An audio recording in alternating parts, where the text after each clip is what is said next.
With a 31, you didn't mean for this to happen. You're just sitting there playing so casually on this barrel that you're sitting on. And it used to contain some food stores or some wine, something you guys that everyone ate or drank through a long time ago. As you're just playing, this crowd starts to slowly form. And you end up getting about 4,000 people watching you play as you guys are beginning your final descent. As you look across the crowd, you just see Aransa doing like by himself.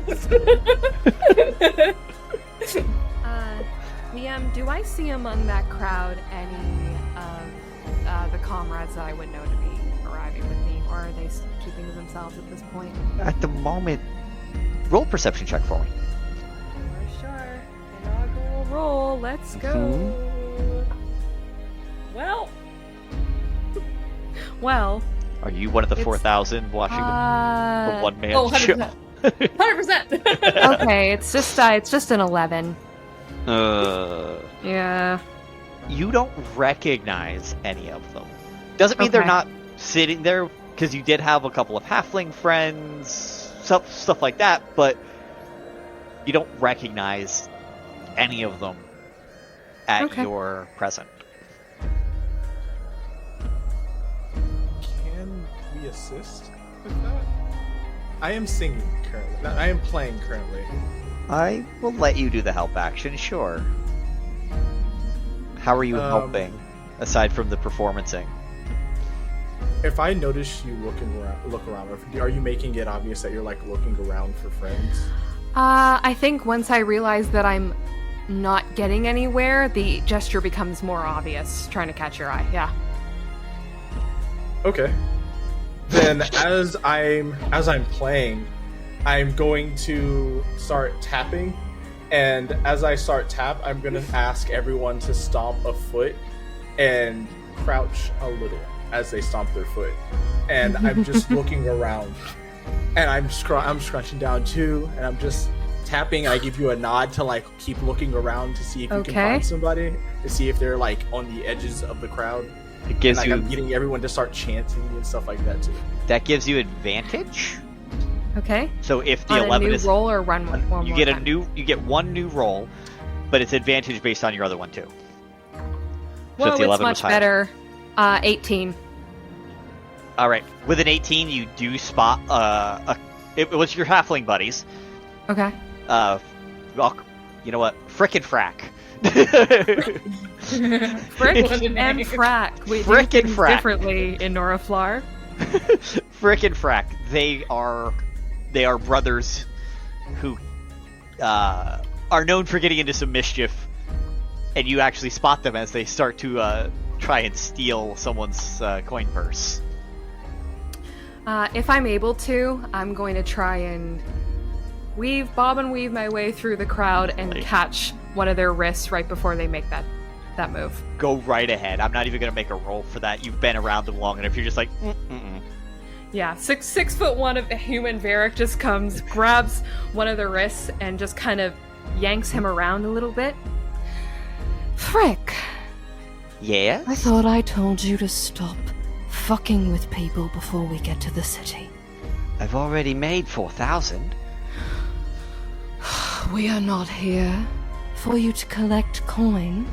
We are here for a very express purpose that I am more and more convinced you are going to fuck up the second we set foot on that dock. Do I need to send you back to where we came from? He has on his left cheek and Frack on his right have mirrored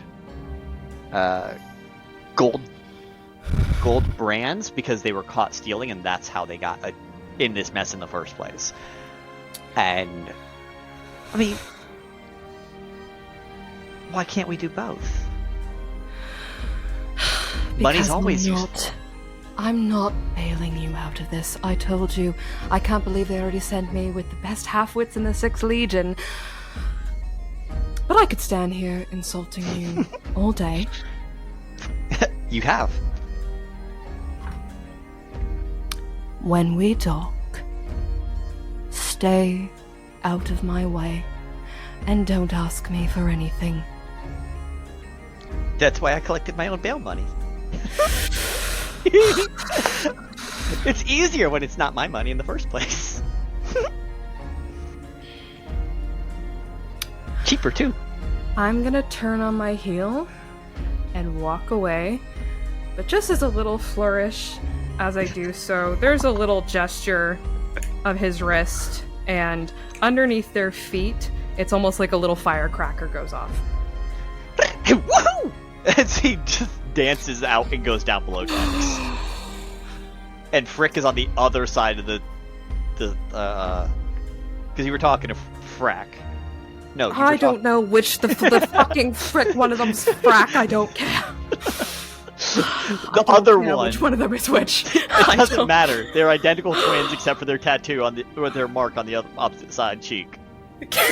That is the only difference in the two twins. Me with Frick and Frack? Oh, we're gonna die! I don't know. It's okay. They're just two little Boblin the Goblins. It's fine. Yeah, it's fine. It's cool. It's good. Fine. It's fine. It's good. Mm-hmm. But they both scamper down and meet back up below decks and figure out how much money they ended up getting. Alright, I'm gonna make my way back to maybe where Aransa is standing in the crowd and give a little bit of a jaunty. I don't know that I'm doing the arms, but I'm not a stick in the mud. There's a little bit of like there's a side to side. There's a little bit of a, we're getting something going. If you are standing next to Aransa whilst you do this, Aransa's gonna like look over and be so excited that you've joined in. Like basically buzzing, just like, yeah! Yeah! I need this, I can feel a migraine coming on, okay! He's really good at this.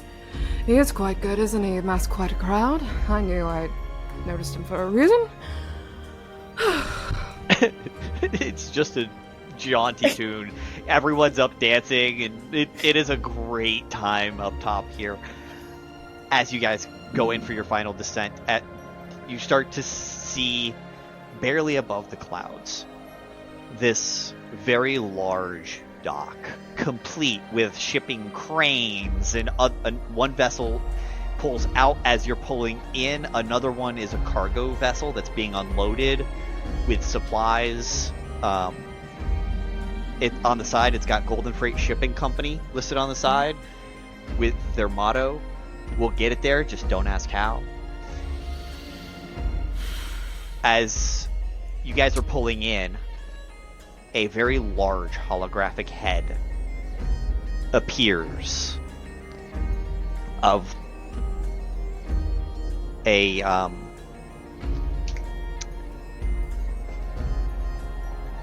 human. Pretty sure human.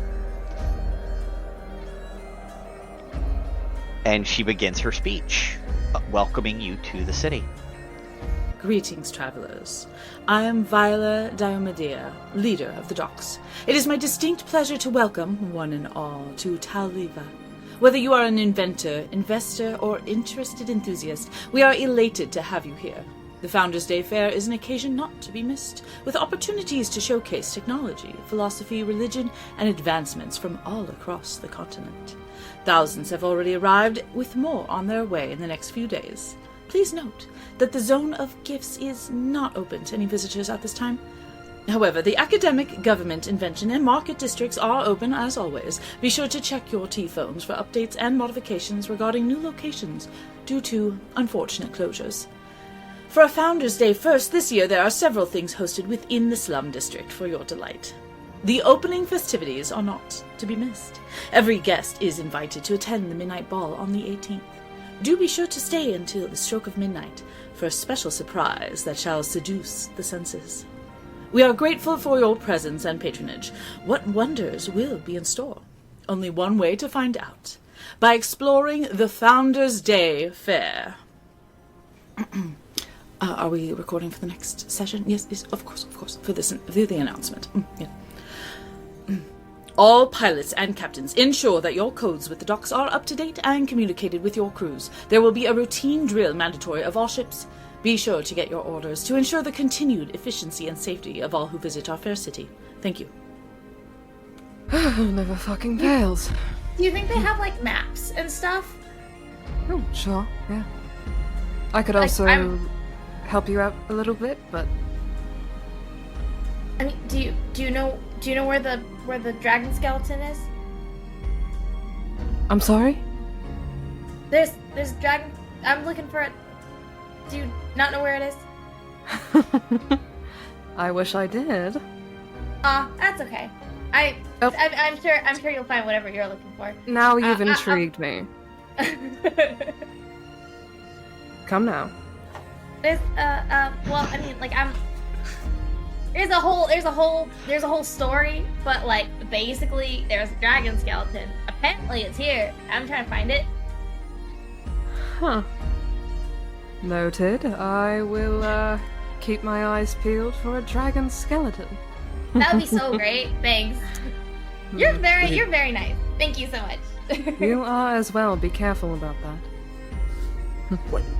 What? Oh, No, you don't have to say it again. I'm sorry. That's my fault. Why? That one. Not what? Why? Again? Well, okay. Okay. So I guess we're doing the whole story. So, there was a prophecy when I was little that people were gonna be chasing me. And so my parents locked me away for a while, and then I was like, oh, nah, I want to see the world. And then I found out about this dragon, and it felt pretty cool, so I figured I'd come out and see it. Huh. I finally made it out here. Okay. Yeah. That's about where I thought that story was gonna go. I would love to see the dragon skeleton also. I mean, if I can find it, I'll let you know. Because I've been. No one seems to know about it. Feels really weird that it's like a thing that like not many people know about. Seems like it would be obvious, yeah. Yeah. Yeah. We find people skeletons all the time. Dragon skeletons are huge. Okay. Well, if you need help in the future, or for some reason need a distraction, I'm your man. Well, You're awesome. Yep. I really like how you do music. It's really cool. I'll definitely let you know.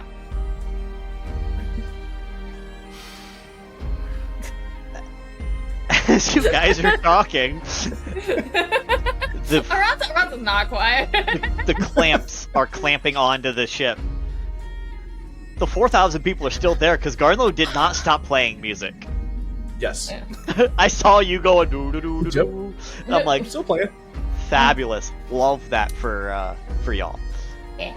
The clamps start to take a hold of the vessel, pull it sideways for a second. You guys are used to the straightforward motion. Go ahead and do a dexterity saving throw with advantage for me. None of you are near the edge of the ship. You would just kind of fall down. Well, I needed that advantage real bad because with advantage that's 7. So I'm gonna inaugural dice jail for Varrick because that was the one that rolled bad the first time. It's over. So Mm-hmm. yeah. So happy. 10. You got a 10? Mm-hmm. Okay. I'm so happy you gave advantage because that first roll was a nat 1. Oh, we got advantage. So yeah, I lied. Yeah, That's so that's a 23. a 14 for me. 14, a 23, and what Varrick get? It's a 7 with advantage. Uh-huh. Uh-huh. Okay. So I hope we all enjoyed Varrick's one and only episode. No. This was nice. None of you were near the edge of the ship. You just fell and lost your footing. Which is probably the first time Varrick has fallen or done anything stupid in front of these two, at least. Yep, yeah, he's gonna get up and dust off and swallow I would appreciate some discretion as far as that's concerned. I didn't see a thing. Thank you. I mean, I did. They fell. It was right there. It was like right in front of us. Huh. Well, Are you okay? Do you need your eyes looked at? They weren't even that far from us.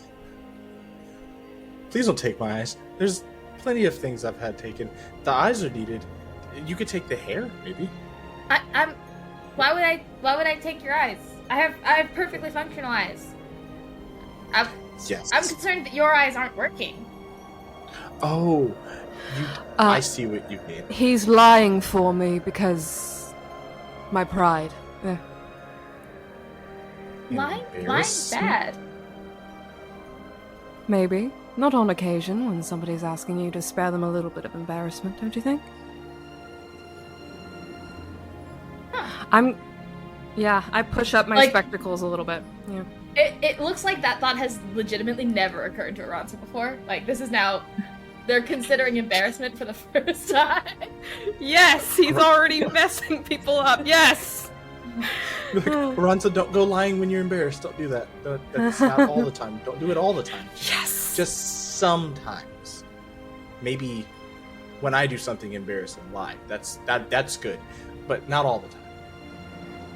Okay, so don't lie, except when you or Varrick do something embarrassing, and that's it. No, you know what? Try this on for size. Do whatever the hell you want forever. Okay, I was already doing that. You make it Wonderful. sound like bad, but like I was doing that anyway. No, it's great. Wonderful. If we're on the same page, then we're on the same page, love. The world will be on fire soon. This is great. he'll say that and look right at Aransa and just give a smile and nod. Yeah, that laugh was Varrick in character, just kind of breaking out into very amused. Oh, that reminds me. Do y'all wanna meet my friend? Sure. Yeah. Aransa takes a big step back. Okay, hold on. No, I should clarify. Is there any space here where I can acquire 10 feet of space between me and everyone else? Yes, because people are already starting to leave the ship because the gangplank has landed and people are starting to file off. Okay, I'm gonna take a step back so that there is 10 feet between me and anybody else. Okay. And then I'm gonna open my little locket thing that I've got, and what looks like a ball of like molten rock is gonna fall to the floor, and it's gonna go like whoosh in like a little whoosh of flame, and then it's just this little ball of like magma looking thing, vaguely mouse sized, just like scurrying back and forth right around Aransa's feet. Now, where did you learn a trick like that? I don't really know. I just kind of can. Kind of cute. Say hi, Gerald. Say hi.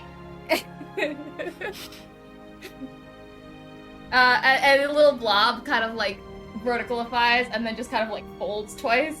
That'd be a good song. Rock blob. Okay. Rock lobster, if you will. That's even.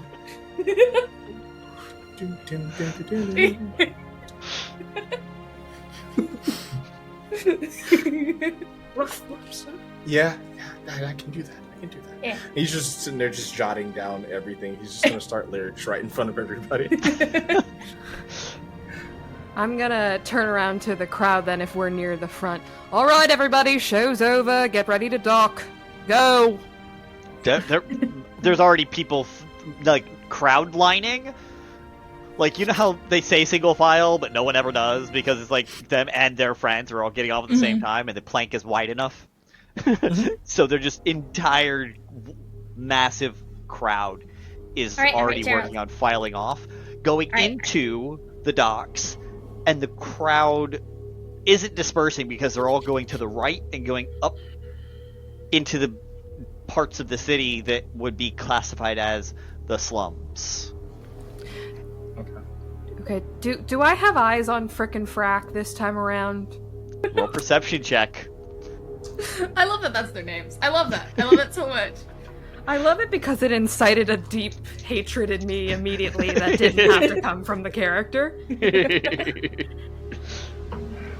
Yeah, that'll work. 17. Did not beat the lowest of them, which was a 21. Darn! Okay. The lowest they rolled was an 11. They both have a plus 10 on stealth minimum.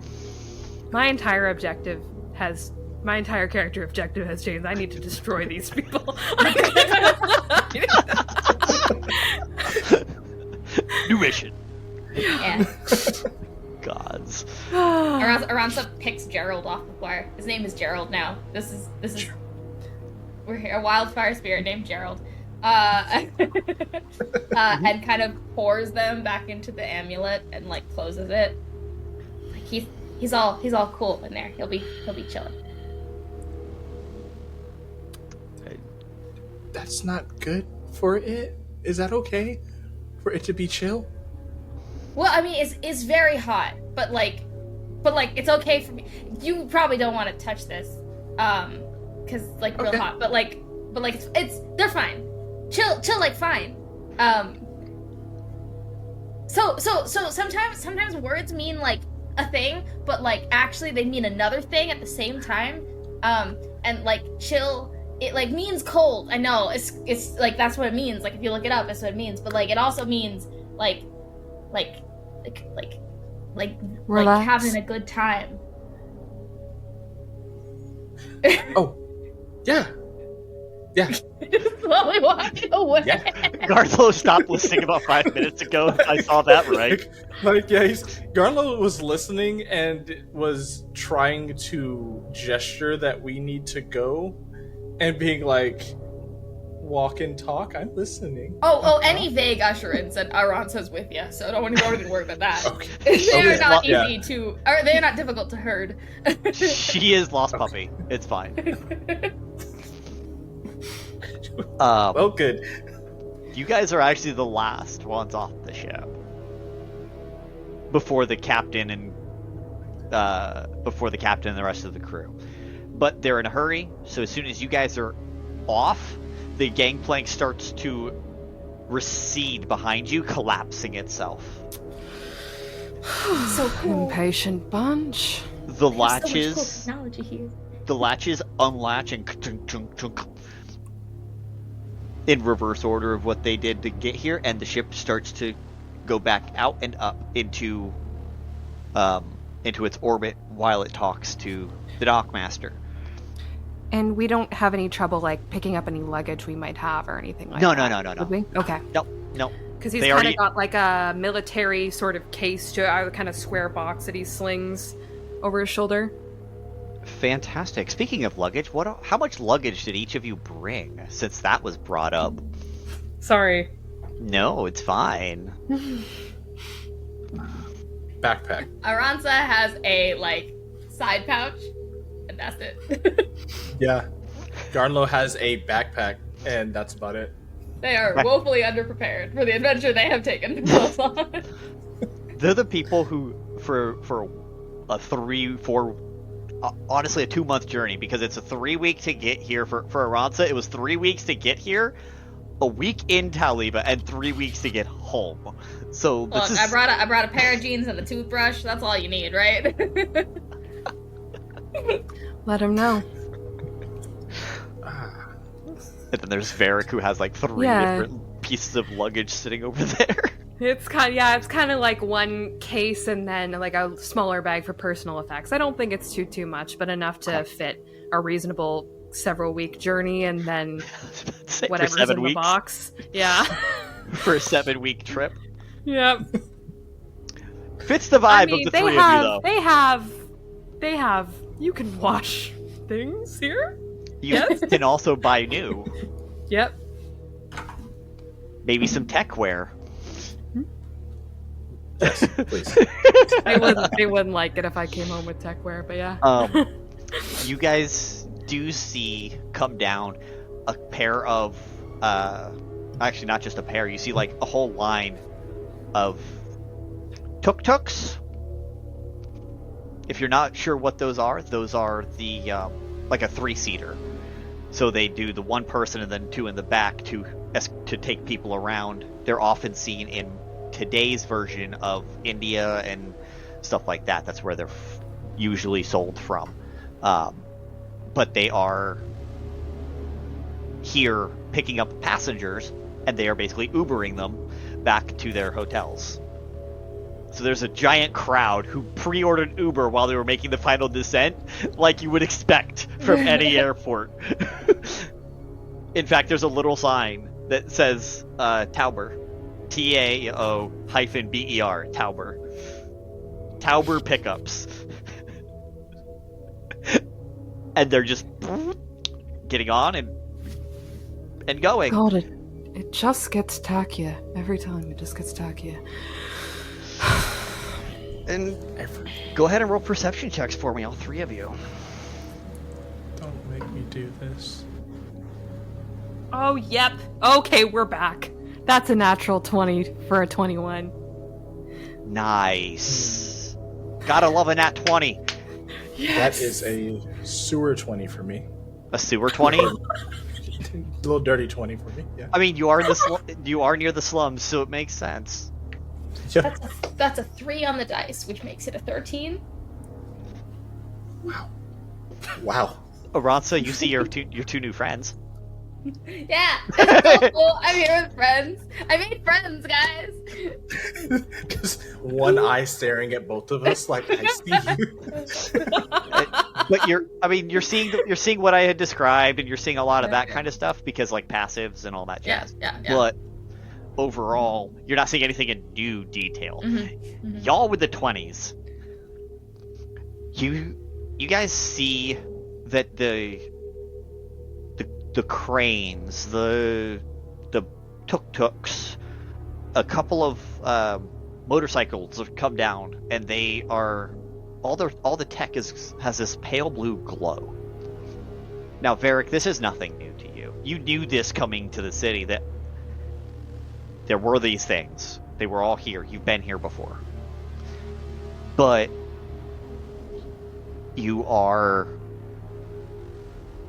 definitely caught off guard by, as soon as one of those motorcycles parks, pulls their helmet off. Long, brown, flowy hair, sharp, elven ears, and a full-on leather jacket that says Sly's Saboteurs. As she picks up a bag, basically a DoorDash bag, and goes and heads inside to drop off some food at the dockmaster. I'm going to excuse myself from my 2 friends politely, mutter something, pull up my hood, and I'm going to kind of station myself so that I'm leaned against the external wall when she exits again, if that makes sense. Of course. With your dirty 20 perception check, Garnlow, you see Varrick as he peels off to go over towards the dockmaster's thing. You didn't see the motorcycle arrive and who it was or any of that detail, but you did see Varrick go off to the side. And Aransa, you do notice that because your eyes are on your friends, that Garnlow is now doing whatever Garnlow is doing, and I'll let Garnlow tell us what he's doing right now, knowing the details Garnlow knows. Seeing Varrick walk away kind of gives me the sense that you want to do your own thing right now. So I am going to walk towards where I saw you staring and look at you, look around, walk a little bit closer to where I thought you were staring, and just start tapping things with with the stick or the mantis claw, and just start tapping like around where you were staring, and looking back at you every now and again to see if I'm hitting something that causes you to pay attention. Like, why are you touching that? That's not yours. Huh. Would there be anything in the vicinity of what she pulled up on that would strike any kind of chord with me, Dim? The bike itself is The really bike the only thing that...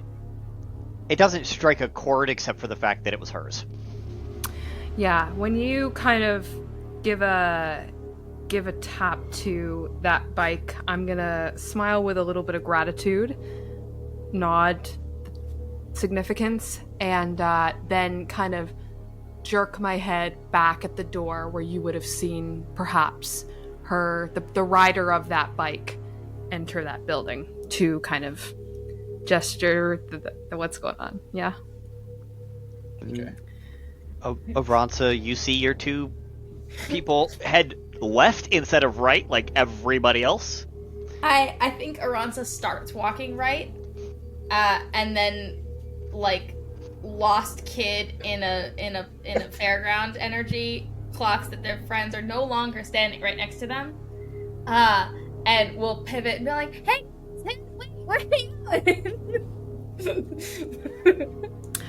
I'm just kind of vaguely, gesturing, trying to not scare this person off because they seem kind of sweet and like they might not like it if I do things a little too firmly, but trying to kind of gesture for subtlety and maybe a little bit of privacy. Maybe he should have not done what he did, but he couldn't help himself. What are you doing? I'm being quiet now. It's all right. It's all right. Just an old friend. That's all.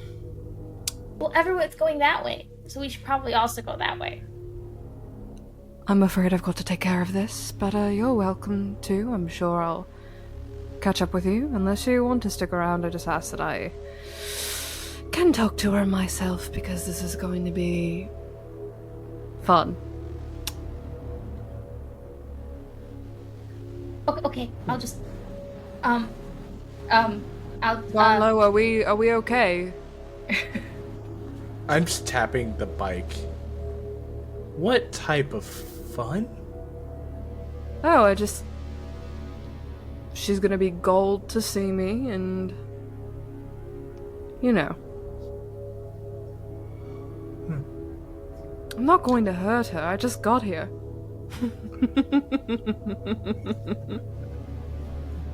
Did you do that actual laugh? Like, was that the laugh that... Yeah, instantly he's just like, I've heard that before. I've heard that plenty of times. I don't want to be around for that. He's just gonna tap it a couple more times and go, good luck. And to the right, you said? Everyone else was going? Yeah, Correct. Everyone's going that way. Okay, yeah. So, you catch up whenever you can? Enjoy the festival, lovely to meet you. I'll catch up, I'm sure. Yeah, for sure. I'll let you know if we find the dragon skeleton. And we are going to follow the other two first.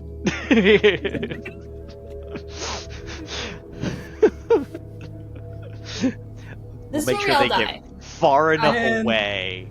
They split up. Oh, wait till they're far enough.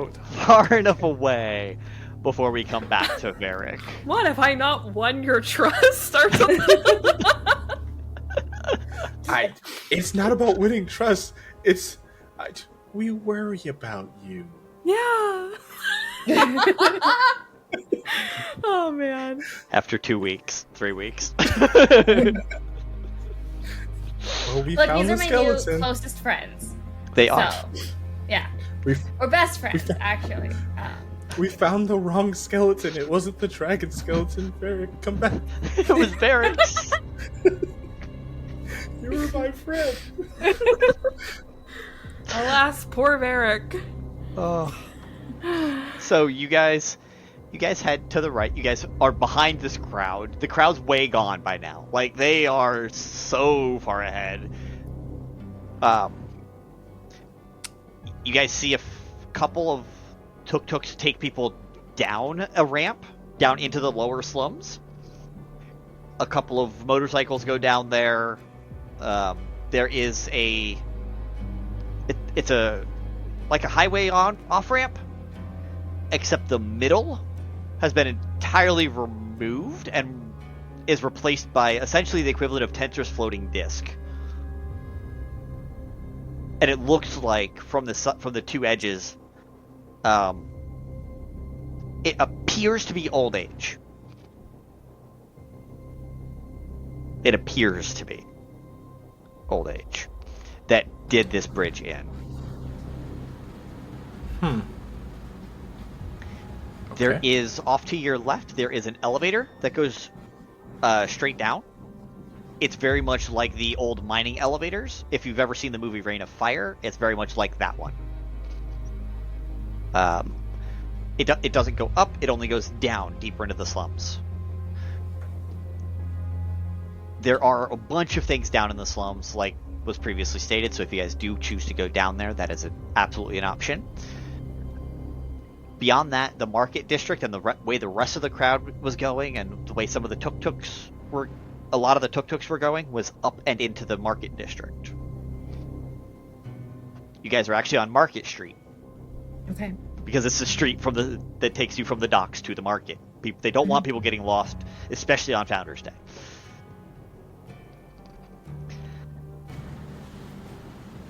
But I want to get lost. I said what the city wants. Look, if you follow Aransa for long enough, you will get lost. Navigationally challenged, very dependent, naive being that they are. Oh, then yeah, I'm walking. You would notice that Garnlow is walking behind you. And as he's walking, kicking his feet up as if kind of like a march, tapping the wooden, let's say armor that he has, with the strings. And you can kind of hear like what sounds like tiny scratches on the inside to the beat of the taps. He's just walking behind you, just keeping rhythm. Not paying attention to anything. So it's like buggy snare drum? Yes. And it kind of sounds like almost like his whole body kind of sounds like what like a maraca would sound like. Mm-hmm. Like he taps in and it's like the whole time he's just tapping his chest. Okay. I think what ends up happening is that whole like situation of like I was following you. No, I was following you. As Aransa kind of gets very distracted by like the rhythms. And starts just kind of like following the vibes. As you appear to be lost at this point, it's been about 20-30 minutes. You guys were already lost. It's fine. Yeah. You guys make it down a street called High Street. And you see a little halfling come up. Oh, I forgot to grab a map. Maybe we should ask for directions. Hey, hi, hello, hi. Do you have a map? Hello. I absolutely do. I've got a map. It's a phenomenal map. I've got two. One's in my head, and I'd be happy to show you around. And the other is this. And he opens up his jacket pocket, and inside his the side of his jacket, and you see a bunch of Garnlow, you would honestly just recognize by appearance easily. There are some drugs. Bright orange drugs up at the top. He's got a map in a pocket. He's got a couple of pamphlet maps in a pocket that he prepared by stealing them from the Founders Day Fair early. And you see a couple of other things. It's basically that guy it's the guy in New York who goes, "You want to watch?" Except he's got a little bit of everything. Okay. That's so helpful. Garnlow, look, he has a map. Yes, he does. You do. Would you like a map or a tour? Tour would be so cool, actually. I think that would be so cool. Then a tour it is. Well, of course. Right this way. And he walks back the way you were that you were walking from. Oh, we probably went the wrong way. Okay. You sure did. Where's your hotels? Where will you Good be question. I didn't think that far. I didn't think that far either. Where would I stay? I mean, you don't have very many forests. Do you have a forest here? He thinks as he's walking. I could absolutely show you to one. Or at least Then a I'm tree. Huh. Then I should be good. Okay. And he begins to walk you guys up to the market district, but then over towards the academic area. So you guys are going through the market district, down a set of stairs, and you see this very large university structure. There's a large 12-story tower on one end, and it's a gorgeous university campus filled with the appropriate trees and fountains, and it's not a forest, but I feel like Garnlow would feel at home-ish here. Oh yeah. And if you go just that way, and he points down the road a little ways, that way he'll take you to the invention district. But for the most part, it's going to be okay. There's not a lot going on that way right now. But if you hear an explosion, don't worry about it. That's just a new test. Okay, noted. I'm Aransa, by the way. What's your name? Aransa! The name's Biscuit. How's it going? It's going good. This is my Good. friend Garnlow. We met. Don't tell him my name. Garnlow? How fun. Yeah, it's nice to meet you, Biscuit.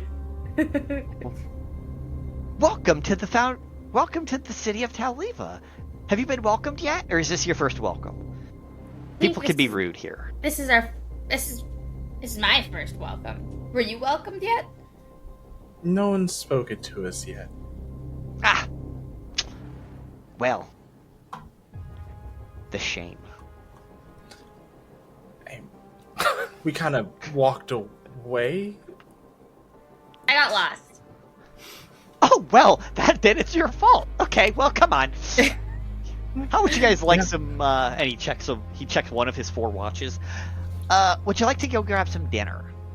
Oh, that's probably a good idea. He's looking directly at Aransa, ignoring Garnlow at this point. That's probably a really good idea. Well, right this way. And begins to walk off with Aransa towards Aransa, which her back was facing the market district. So he's headed back towards the market district. If Garnlow chooses to follow, Garnlow absolutely can. But we're gonna pan on back to Varrick. They are on the opposite side of the city, by the way. I'll catch up. I know the city. It's fine. It's fine. It also takes about an hour or 2 to get all the way over there, so they're getting close to that time frame. Varrick. After a little longer than what it should take, based on your calculations of up a set of stairs, 3 stories to the top of the tower, like it shouldn't take as long as it's taking. Mm-hmm. She comes back down. And are you trying to hide, or are you trying to make your presence actually known? No, I'm sitting now on my case, in the same place where I was sitting against the outside wall, and she probably doesn't notice me right away just because I'm seated. Sure. But as she walks out and her back is to me, about to get on the bike, she would hear me call out to her, "The work just never ends, does it?" You just see the head as she's putting on the helmet. She turns, puts the helmet back down on the handlebar. I knew I recognized that voice. Aren't you pleased to see me? You haven't aged a day. Well, now, darling, we don't age as you do. It takes us 1,000 years to die. You are but a mere 10th the life of us. I'm gonna stand up, and I think I tower over her a little bit at this point, more so than the last time she saw me. Oh, yeah. And the funny thing about that is, I imagine it seems like I grew up so fast. Most of the shorter-lived races do seem like they live life in a hurry. You call it a hurry, I call it drive. Always did. You didn't have the patience for it. Now, I'm not here for pleasantries because I have none. Just, He never did.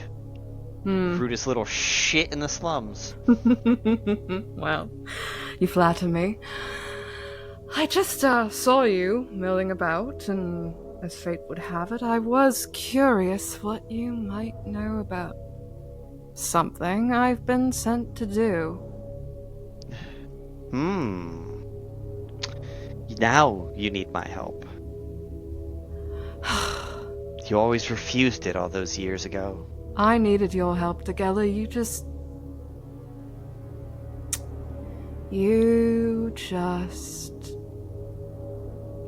believed me when I told you I didn't. I'll put it that way. You at least deserve my honesty. DM, do would I know or remember what languages she speaks? Easily Elven. Okay. Elven and Common is really Elven and about Common. Is it? Okay. There is one feature in this class that I haven't been able to, because it's not core rules, that I haven't been able to discern if this feature can bend this way. So I was wondering if I could ask your opinion on it. Let's bend it. Okay, so then we're gonna bend it, and I'm going to mentally kind of switch gears, and I think if she can kind of see me looking at her over the spectacles, for a second the hazel eyes just spark up orange for a second, and it's less so that they turn that color. It's almost as if the hazel, the mundane color, drops. And I'm going to highlight Elvish with my forked tongue feature. So when speaking Elvish, I have advantage on charisma checks. Oh, nice. Nice.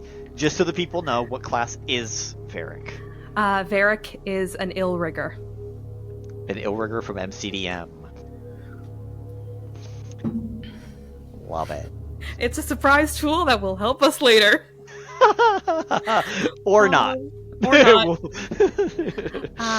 Okay. So I highlight Elvish, and just as I'm saying something about how she deserves my honesty, that's what I'm going to give to her. And I'm now speaking Elvish, and I'm saying, Okay. I think you know very well where you sent me or where they sent me. I don't really care who's responsible, but I think you ought to know that I did very well for myself in and among their ranks. She looks you up and down as you're saying that. Appears to be. You always did have a way about you, love. there's something going on in this city. There's something going on with a few people who I'm told may be here, and I was curious if your people might have a beat on these few. And whatever descriptions I have, I'm going to give to her. The names I'm giving here, and I'm also showing her like written notes according to each name. I'm basically seeing wanted posters. Yeah. Jaden, Conrad, Talissa, Volcan, Source, which seems very interesting, Sylvain, and Solarian. Anyone on your beat?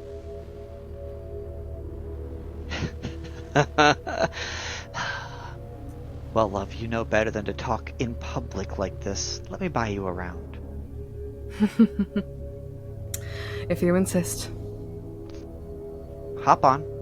As she hops on her bike and offers you the back. Yeah, I'm gonna go in the back, but I'm not holding on. He's too proud. Perfect. As the bike starts to take off, I need a dexterity throw with disadvantage. Yep. You're not holding on. And he falls falls off the bike in time. Yeah, no, they're both pretty good. Okay. Dexterity. Hold on, I'm just learning the character sheet still. Dexterity saving throw for him is an 18 with 15 plus 3. Okay. The other one was a 20 though, so we did throw that away. Oh no, threw it away in at 20. Yep. Okay. She takes you on a bike and takes you down that on-ramp. Down into a lower part of the slums. It actually takes you down 2 layers.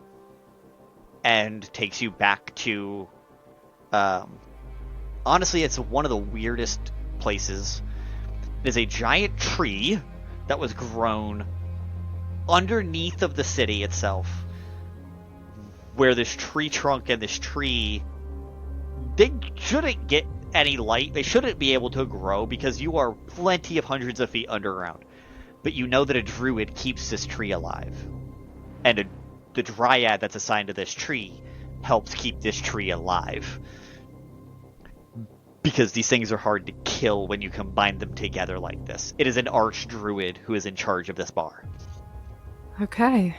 So don't nobody do anything too stupid, I guess. Right.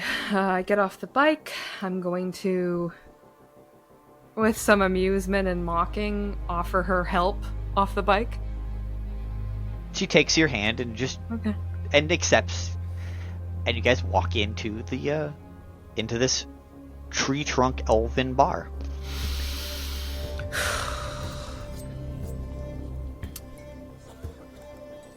Two glade willows. She orders you both to drink it, and she's like, 2 glade willows to table number 14. And she escorts you over and sits you down at a 2-top table with just the 2 of you. And it is one of the quietest sections of the bar. It's in often a half round corner with 2 like walls that kind of jut out for a little bit of privacy. Doesn't close all the way, but it does close enough that you do have some privacy, and anyone listening in would have disadvantage on their perception checks to hear you. Ah, that's better. You do know how to pick a spot. Haven't been here and, well, they never technically let me in, so. Well, you gotta be an adult first. True. And yeah, when I shipped you away for your safety, it was before adulthood. For my safety, Degella, if you even knew. Anyways, you're not privy to anything after that, are you? So let's just, like I said, talk business, because quite frankly, you owe me. And I switch back to Elvish, more so for the charisma than the subtlety. Uh-huh. What have you heard? This one. She took all the papers you handed her, scrolled them up, put them in her jacket. She pulls them back out. At this point, this one points to Solarian. Don't go after him. He is in charge of Tautech. He is the CEO, and you will be gone before you know it. And so, what was he doing? Slaying a king? His business is his own. He comes and goes from the city all the time. I hear he's got a gnarly set of wings on him.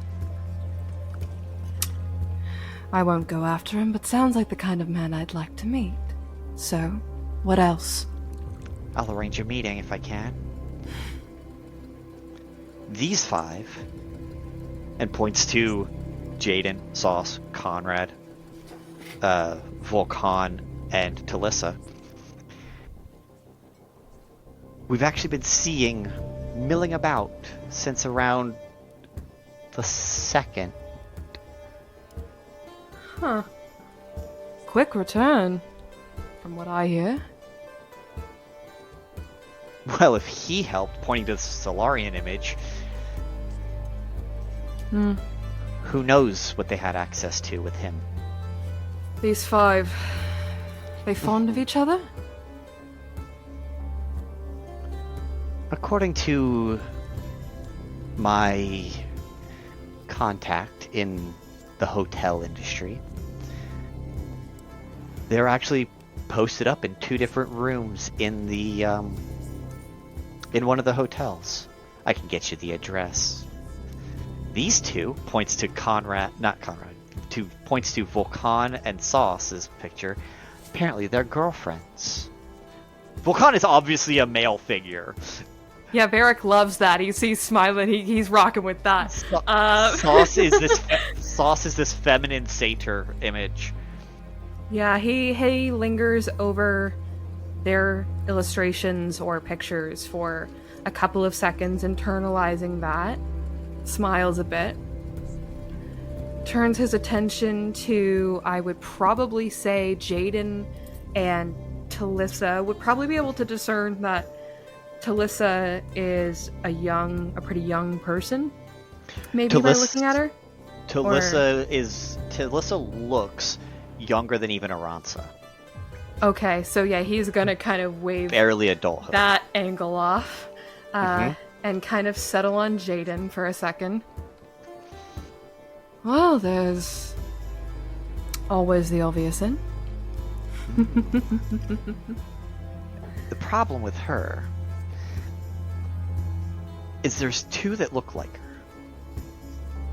There's 2 of them that look almost identical. You say that as if it's not going to entice me further. Of course it will. Of course it will. However, And this... However, one is obviously very much not her. One is protected by the city itself. The leadership of the city has their eyes on her very closely. Be careful of your target on this one. No fun when you try to protect me. Anyway, the one they're with must be the mortal one, whatever you want to call it. I don't understand what you're getting at here. Oh, they are... Are you referring... Oh, you're... I'm saying, is the one that they're with in the hotel the one that would be easier to get to? So Does she know? All 5 of them are staying in the hotel. They just did 2 different rooms because it was easier for a 5-person party. Right. The version of Jaden though that's with them. Like I think he's maybe misconstrued what she means by this. He is, and that's okay. Okay. So I'm gonna notice the confusion on her face then and say, No, this is much more complicated than I'm imagining, isn't it? Yes. She has a gelatinous form. And they can shift into what they need to appear like. So, one is an employee of the academic district and is protected by the city itself and the people of the city. The other is Jaden, and you have to be careful that they are not imitating the other. Just choose your targets carefully. Sounds like fun. And this one is friends with an inventor. This one. And points to Conrad's and moves Conrad in front of you, front and center. The king is dead. Long live the king. You know, he had a woman. She's quite something, too. I could get to him, but I feel as though... Again, a lot on my plate. What do you know about him? Well, tomorrow, he will be with his inventor friend. For their showcase.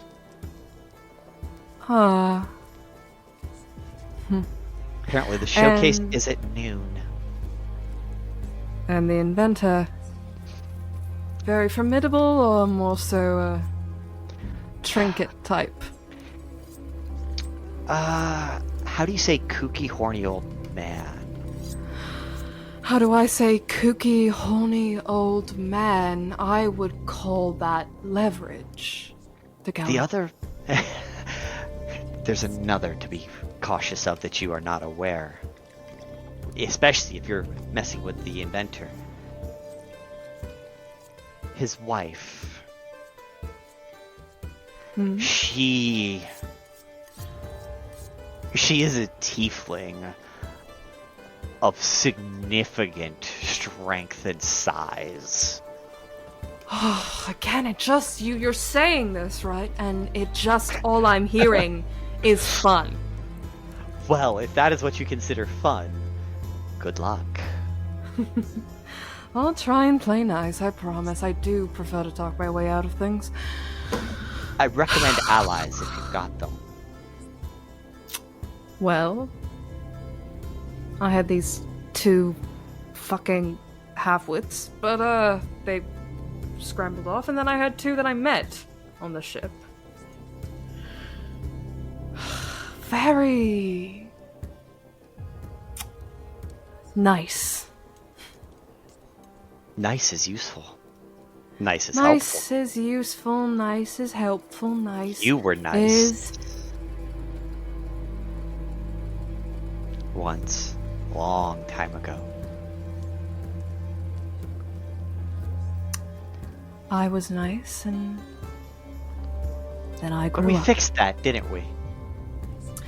I wouldn't take too much credit, Together. You have no idea what they're cooking up down in Noraflaw. Wouldn't imagine at all. And we are going to go ahead and leave that conversation as the 2 of you catch up and banter about the past and get pissy with each other. We're going to go back to Garnlow for a second. Garnlow, it's around 6 or 7. Unless you're following Aransa. I did not follow Aransa, but I wanted to ask what language is Aransa's. Seeing you in your the way you look, he's going to do something that's a bit rude, but in Draconic. He's just going to, as he's walking away, he's going to look over his shoulder. Be careful. Aransa definitely understands, and like double thumbs up as they walk away, like. Yeah, he says it, and then you notice. Are you looking at? I'll make this obvious. Are you looking at? You are. Garnlow at this point has strung the instrument and put the bow away. And as he's like walking away, his hair is swaying. The rose vines are swaying across his armor, and you can see it scratching into his armor, kind of showing if he had taken the armor off, what would be happening. But he's moving, and he kind of parts his the hair and puts it over his chest, showing the scratches on his back, and he just walks down, just plainly walking away from you. Okay. I think Aransa, in response to like is looking at you as you say think to her, but then in response is like double thumbs up and be like, you too, and then we'll like redirect to the halfling. Biscuit. And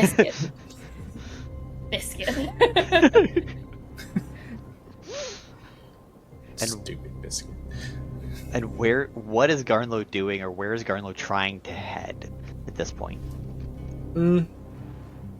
There was the trees that you said that were in front of Garnlow, correct? So I would say that Garnlow, that's kind of his first business. Like, he's going to walk over and inspect, like, what is this area like? Who's here? If no one's here, or if there's, like, animals here or anything.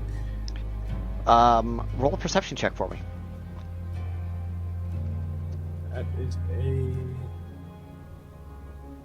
That's a 12. Okay. You go past a couple of like hedge walls that could be a nice place to kind of camp out behind, but you do see that kind of vibe. There are some places you could kind of crash, but it is very much like pristine otherwise. There's some little critters and animals, but not a whole lot. A lot of them are the aerial ones, so bees and birds and that kind of stuff. Okay. Yeah, just seeing that, he's just going to be like, oh, a little less like home, but as close as I can get. It was bad because I was going to say he's going to try to find the nearest bar. But now that we've mentioned like where the bars are, it's kind of far away. There's a bar over in the market district. There's a bunch, like over in the market district, there are bars. It's just a matter of there are a bunch of other bars that are slummier bars down below. Like they're all over the place. It's just a matter of a quiet bar is probably where he's going to look for. Oh, perfect. You're in the academic district. You go find a nerd bar. Works. You're going to find a little. It's a bar and a coffee shop mixed. Okay. In the morning they serve coffee, and at night they serve alcohol because they service the students. Okay. Yeah, I've been to a couple. You don't need an ID to get in, but it is that nice little cozy vibe. There is a nice little hearth going, some gentle music, nothing too harsh or violent. It's a very good study area or meditation lounge, and there's a couple students look like they're studying over textbooks, practicing some light cantrippy magic type stuff. And yeah. What does Garnlow do in the room? Walking directly up to the bar, taking a seat. How many hundreds of years of age do you have to be to get a drink? 18 years. No hundreds. 18. As he just snorts a little bit as he wipes his nose. Okay. Something strong. Fun. Turns around, opens a book, looks through the book to the very end. Would you like a 9th level fireball? I've seen those. Yeah. Okay. Sounds great. Fabulous. Goes over, grabs a cup, a mug, and just starts pouring all kinds of alcohols in. And then he lights the thing on fire and says, "Back up!" Poof, drops it. You've been solid on your dexterity checks so far, so I'm not going to make you roll. But you have to actually take a physical step back because it's 15-foot fireball. As if he cast the spell 3rd level fireball, just poof. And he takes off his a little mask he put on, and he comes over and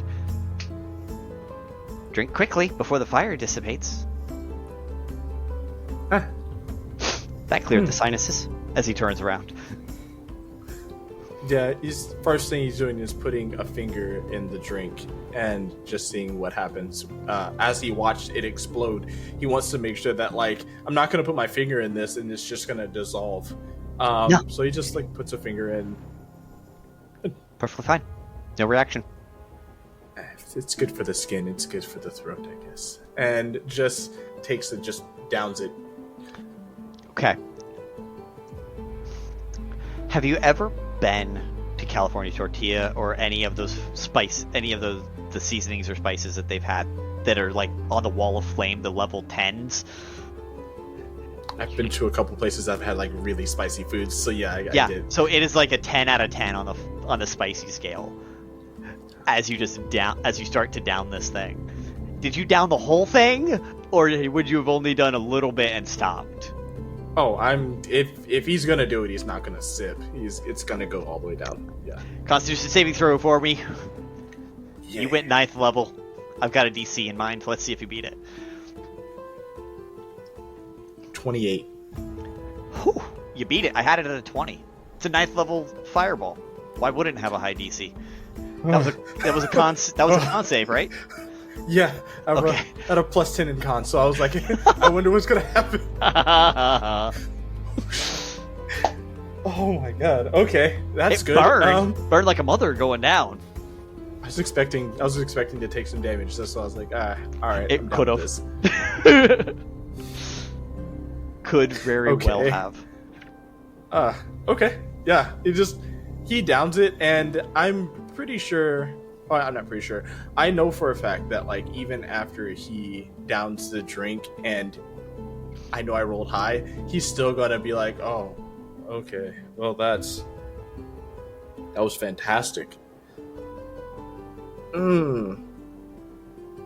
Something fruity, maybe. Okay. And he just starts to pour you what looks like a pride flag drink. And just starts pouring Instantly. different colored liquors into this thing, and they stack so perfectly. And tosses and slides it to you. You know what? I know what to do with this one. And he snaps his fingers, and when he does, like, it looks like a dragonfly kind of comes out, but the dragonfly is multicolored, similar to, if you're okay with that. Yeah, it's I have them there. It's multicolored, and, like, comes out, and he, with his nail, goes in, gets some, and gives it to the dragonfly, and then goes, you didn't explode. And he gets it and then starts drinking that one also. He sips this one. He doesn't, learning from his mistakes, starts sipping this one. Okay. It's not as potent. It's not as powerful. It was just an easy peasy, nothing to it kind of alcohol. He didn't do anything special to it, not light it on fire or anything like that. Okay. But you do the thing. Okay. And you drink. Yeah. Are you going to sit there and kind of drink the night away, having some casual conversation? I was gonna say after that drink, he's just gonna ask, like, how much do I owe you? Oh, are you? First of all, are you a student? No. Okay, then it will be, and he goes to tally it up. 9th level, 1st level. That's gonna be 40 gold. 9th level fireballs are expensive. Are you allowed to give a drink to go? Of course. Where are you gonna go? Great. Can I get one more of those 9th levels? That'll be another 36. That works for me. Okay, so that'll be 76 gold. Yep. And he All will right. take that out, and He does that, drops another. You know it's coming this time. You don't have to. Again, you didn't roll the first time, but you're gonna go ahead and do that, and you're gonna take that one to go. Where's Garnlow headed? Back to the trees? no, Garnlow is at this point, knowing that there's a spiral down, he's headed down. You're gonna go explore the slums. Yeah, he just wants to see how dirty this place gets. Fabulous. All right. It's going to take you a couple hours to get down there. Sipping the whole way. Fabulous. So, about 4 or 5 o'clock in the afternoon on this same day,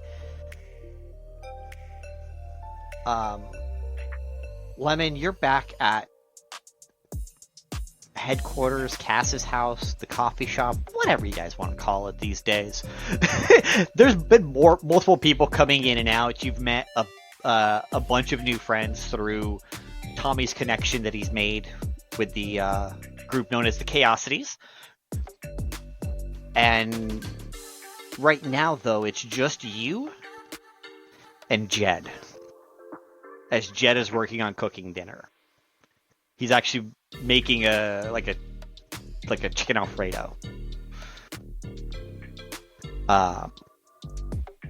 Made with appropriate fantasy chicken meat. Chicken-like meat. And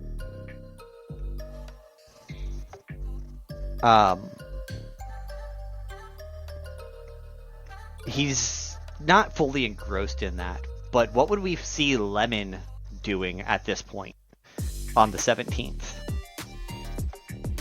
The fair starts tomorrow. His brain is still wrapping around the fact that he drew a useful card for the deck of many things, and how he warped reality. I think doing something like that really messes with a person.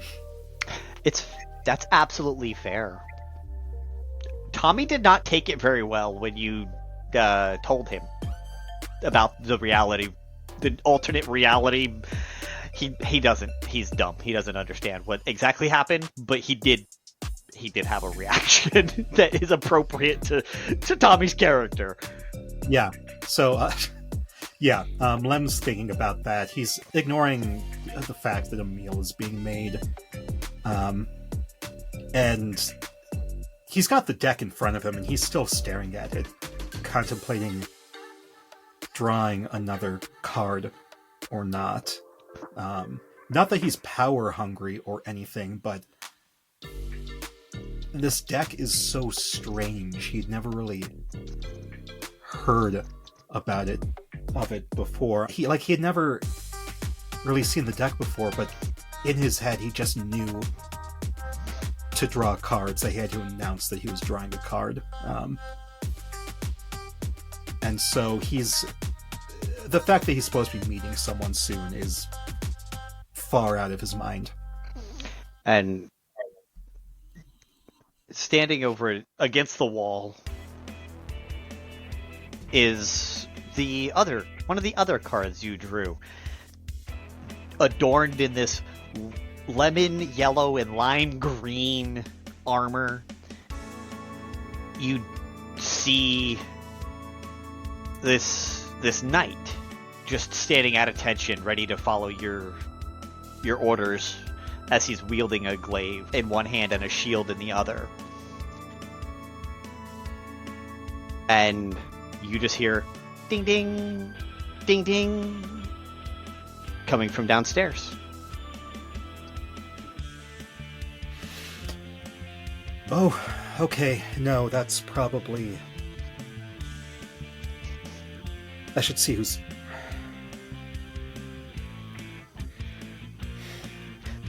And his sentences start and stop in his head. And finally he just doesn't think. He goes downstairs to see if this is who he's supposed to meet, or if it's just a random customer. And as you walk away, the knight falls right in line, keeping a 10-pace step behind you, so he's 10 feet behind you. As you just go down the stairs, he's exactly 10 feet behind you the entire way. You may not be fully used to that yet. He's not... He's kind of in the middle of that. On the one hand, this is kind of cool that he's got a knight at his attention that he can send to do things. But at the other, unless he specifically tells him to fuck off, he's worried that he might just keep following him, which would make investigation a little difficult. And it's not something he's really tried out yet. Yep. That is absolutely fair. And what does he see is as Lemon comes down the stairs and looks out at the customer service register and counter of this coffee shop and bakery. I think Lemon first, he hears before he sees, because he hears panting. And you're seeing the register, and there seems to be no one, but you're hearing the until one hand just gets on the counter, the other one is, oh yeah, okay, that one, he told me to hurry, but I didn't know where this was. I had to run around, and I had to run, and it was, I didn't know. I was walking. This place is so big. You have some water? I think I'm hyper ventilating. Are there stars in the air? Because I haven't seen stars. That was a lot of running. Okay. Yeah, that's just deep breaths. Don't breathe through your mouth. In through the nose. Breathe out through your mouth. All right, yeah. Mm-hmm. Hold in. Okay. What does Kuerdo look like?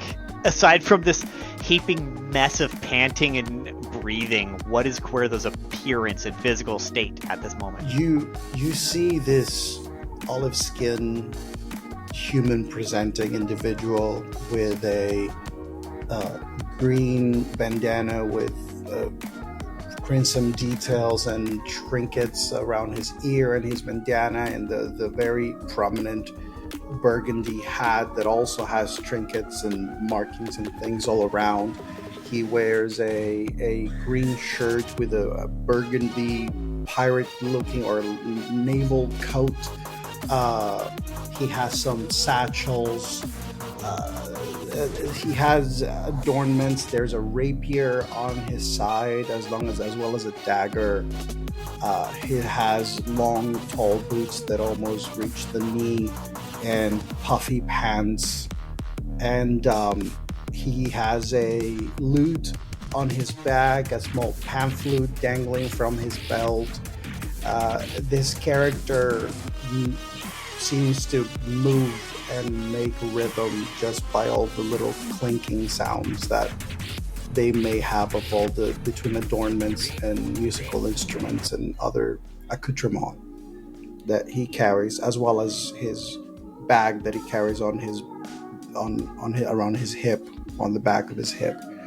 And yeah, he has some gloves. It's like fingerless gloves that seem to just cover the part of the calluses on the palm of the hand. And that's the individual that you're seeing before you. He's very slender, very human looking.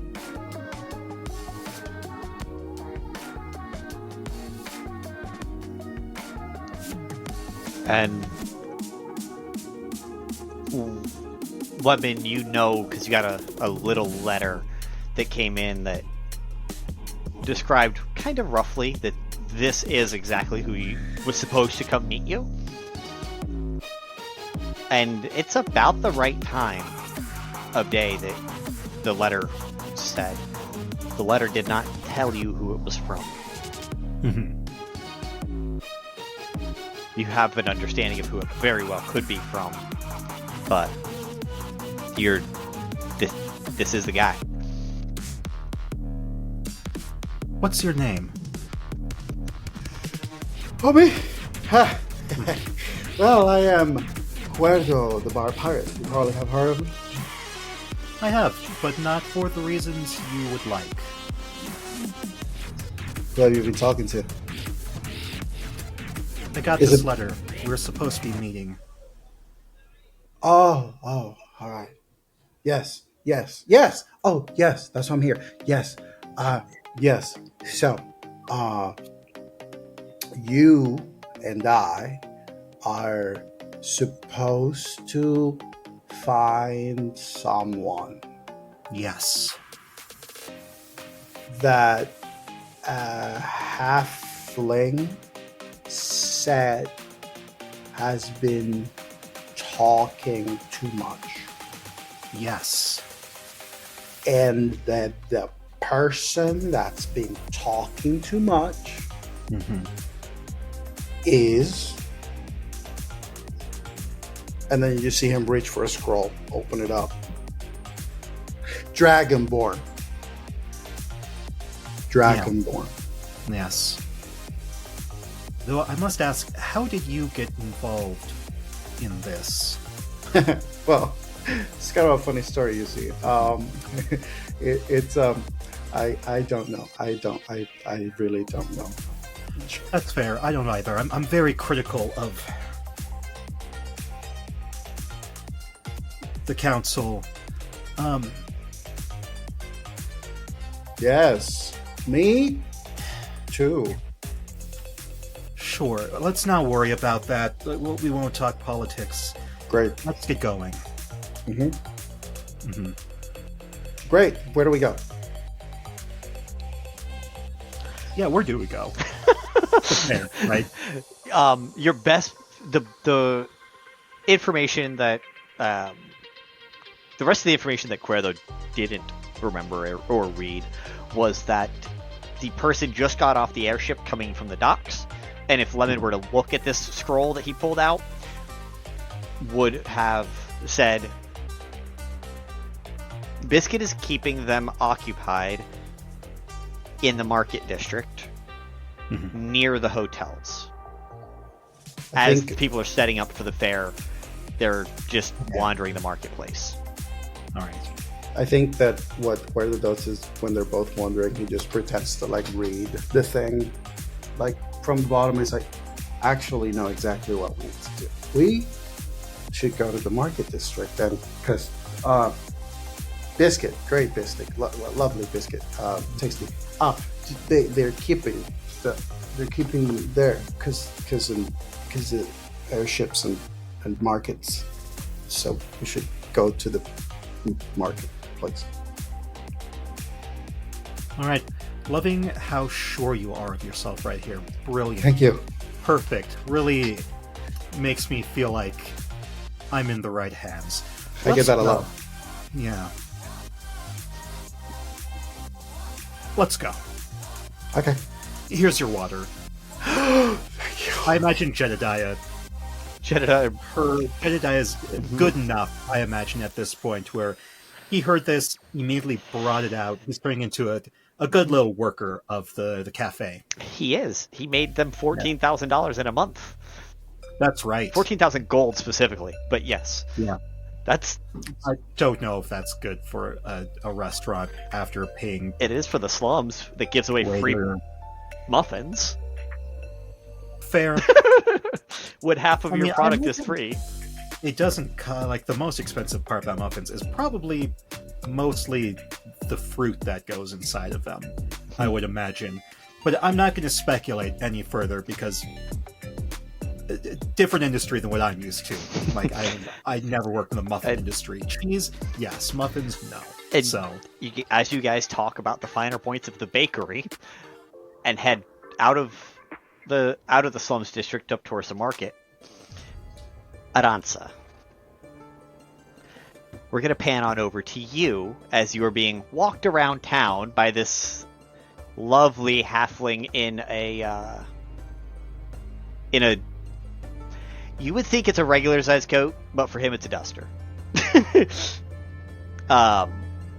So go ahead and roll a perception check for me. Oh, awesome.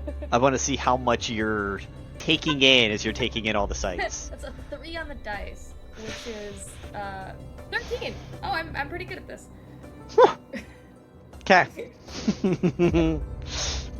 Okay, so you are looking at a couple of upcoming things that are being worked on, being set up, that have had signs of like, this company goes here, this product goes here, this will be here. You're getting to know the lay of the land and what the fair is going to look like over the next week, because this whole fair is going to last a week. I promise. Said not ominously at all. We all know where this is going, but the halfling is showing you around and pointing to a couple of keynote inventions, and one of them is tucked behind a black curtain, and it looks to be about the size of a wagon. And out front, it just says, Archimedes.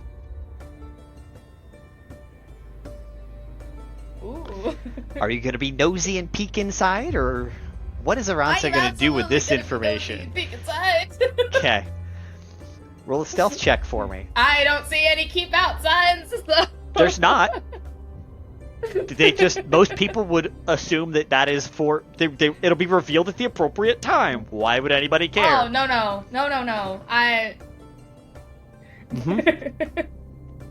Absolutely am nosy and peek inside. Okay. What was your stealth check? You're You're probably decent at that too, right? 13. That was a 10 on the die. I'm less decent at that. Exact same number, opposite reasons. As you peer inside, the halfling is moving on to other places and pointing out other things, assuming you're still right there. And as you peer inside, you actually see a wagon that has a device mounted on the back that has a very small spot for a crystal of some kind to go. You're unsure of what this will do specifically, but you do see this little gnome. You do hear clank, clank, clank as someone is actually working on it on the opposite side. So they don't see you, but you do hear someone tinkering away, making last-minute repairs as any good inventor would do, because their product works, so why would they fuck with it now? I pull my head back and then I just go, hi! Ah! Jumps about 5 feet tall. About 5 feet up. He's a little gnome. He's a little gnome with this big old monkey wrench. I'm just fixing the wire. It came loose. Cool. And this one, it's not ready. It's not ready. Oh, that's right. That's what it needs. And he runs around and he is so scatterbrained right now. It's the day before the invention showcases, and he's like, I'm tomorrow. I have to be ready. Kels will kill me if we're not ready. Kill. Well, murder's angry not fuck. good. Yeah, it's not perhaps what she would do. But yeah, no, murder's not good. I hope they don't kill you. That seems like a bad course of action. It would probably. That seems like a negative. It seems like a very negative reaction. She'd probably rage and then have her way with me, because that's what she tends to do. So it's probably less murder and more just fun. Yes, fun. I think Aransa fully doesn't get it. I fully understand that. Well, I mean, as long as Ellie having fun. Yeah, right? Like, fun is where it's at. And he just makes he takes a big lever on top and just turns it 180 degrees. And he pulls out of his lapel pocket just a little Arcano crystal. He's like, no, Archie, what are you thinking? It's not today. Tomorrow we activate it. No, we turn it on tomorrow. Well, good luck tomorrow. Yes. Are you gonna be here? Hopefully. It sounds exciting. Yes. This will revolutionize the electronics that we use. Ooh. Yes. I think at this point Aransa is like caught in their periphery that Biscuit is no longer anywhere nearby, standing there, and is like, I gotta go, but bye. That seems really cool. And it's gonna start looking around and try to find Biscuit again, like lost kid kind of energy. Lost kid looking for mom. Policeman. Roll a perception check for me. 23. You find it without a problem. He went just 2 down. It was already on his way back. I waddle over and I was like, they have a really cool thing that they're activating tomorrow. I don't know what it does, but there's like a crystal and everything. Why did you? You're not supposed to spoil surprises. Those are there to keep people from looking in today. They all come down tomorrow. You're fine. Patience. You can see everything over the next week. It'll all be fine. Okay. Okay. I mean, the guy seemed really excited about it, so he was telling me about it. Okay. But okay. What's up next? Okay. Up next, we have, and he just walks you down and walks you towards the actual shopping part of this area, and takes you right into by a dress shop. And says, up next, you're getting a new dress. Ooh. Because there's a ball tomorrow. Oh, that sounds like fun. And at this point, you are now in Sasha's Square. The bank is closed down. Okay. There is another business right next to it that is closed down, shuttered up. The whole everything's been removed. Like, you can't even tell what it was anymore. And there's a couple other businesses around, including a bar and some other fun stuff. But right in the middle there is a fountain, and the fountain has the four original explorers started and founded the city of Taoliva. This is Sasha's Square. Kuerdo, you and Lemon check your thing one more time, and a new set of words pops up at the bottom that says Sasha's Square. It writes itself. I think Kuerdo has a moment of, this parchment is trying to take away my job. And then it just leans into, it's like, now listen to here, you little shit. I am the writer, okay? I am the writer. I'm sorry, are you talking to that scroll? Yes, I am. Thank you for your honesty. Slowly closes it. Puts it away. Sasha Square. Okay.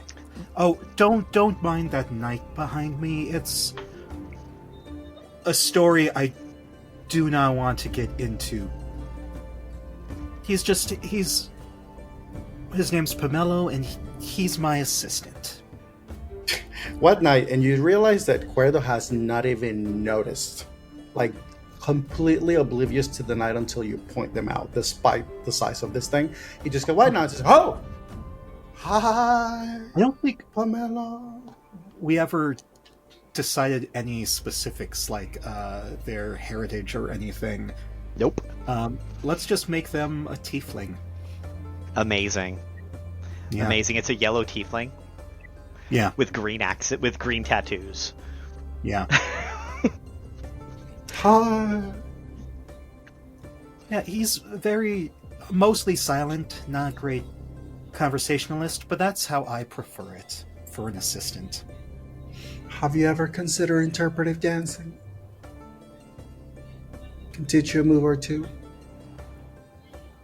He could use some hobbies. Completely silent still. Yeah. Great talk. We can talk later. Let's first prevent the city from... How much do you even know about that? How much do I know about that? Yeah, about what's going on with the city.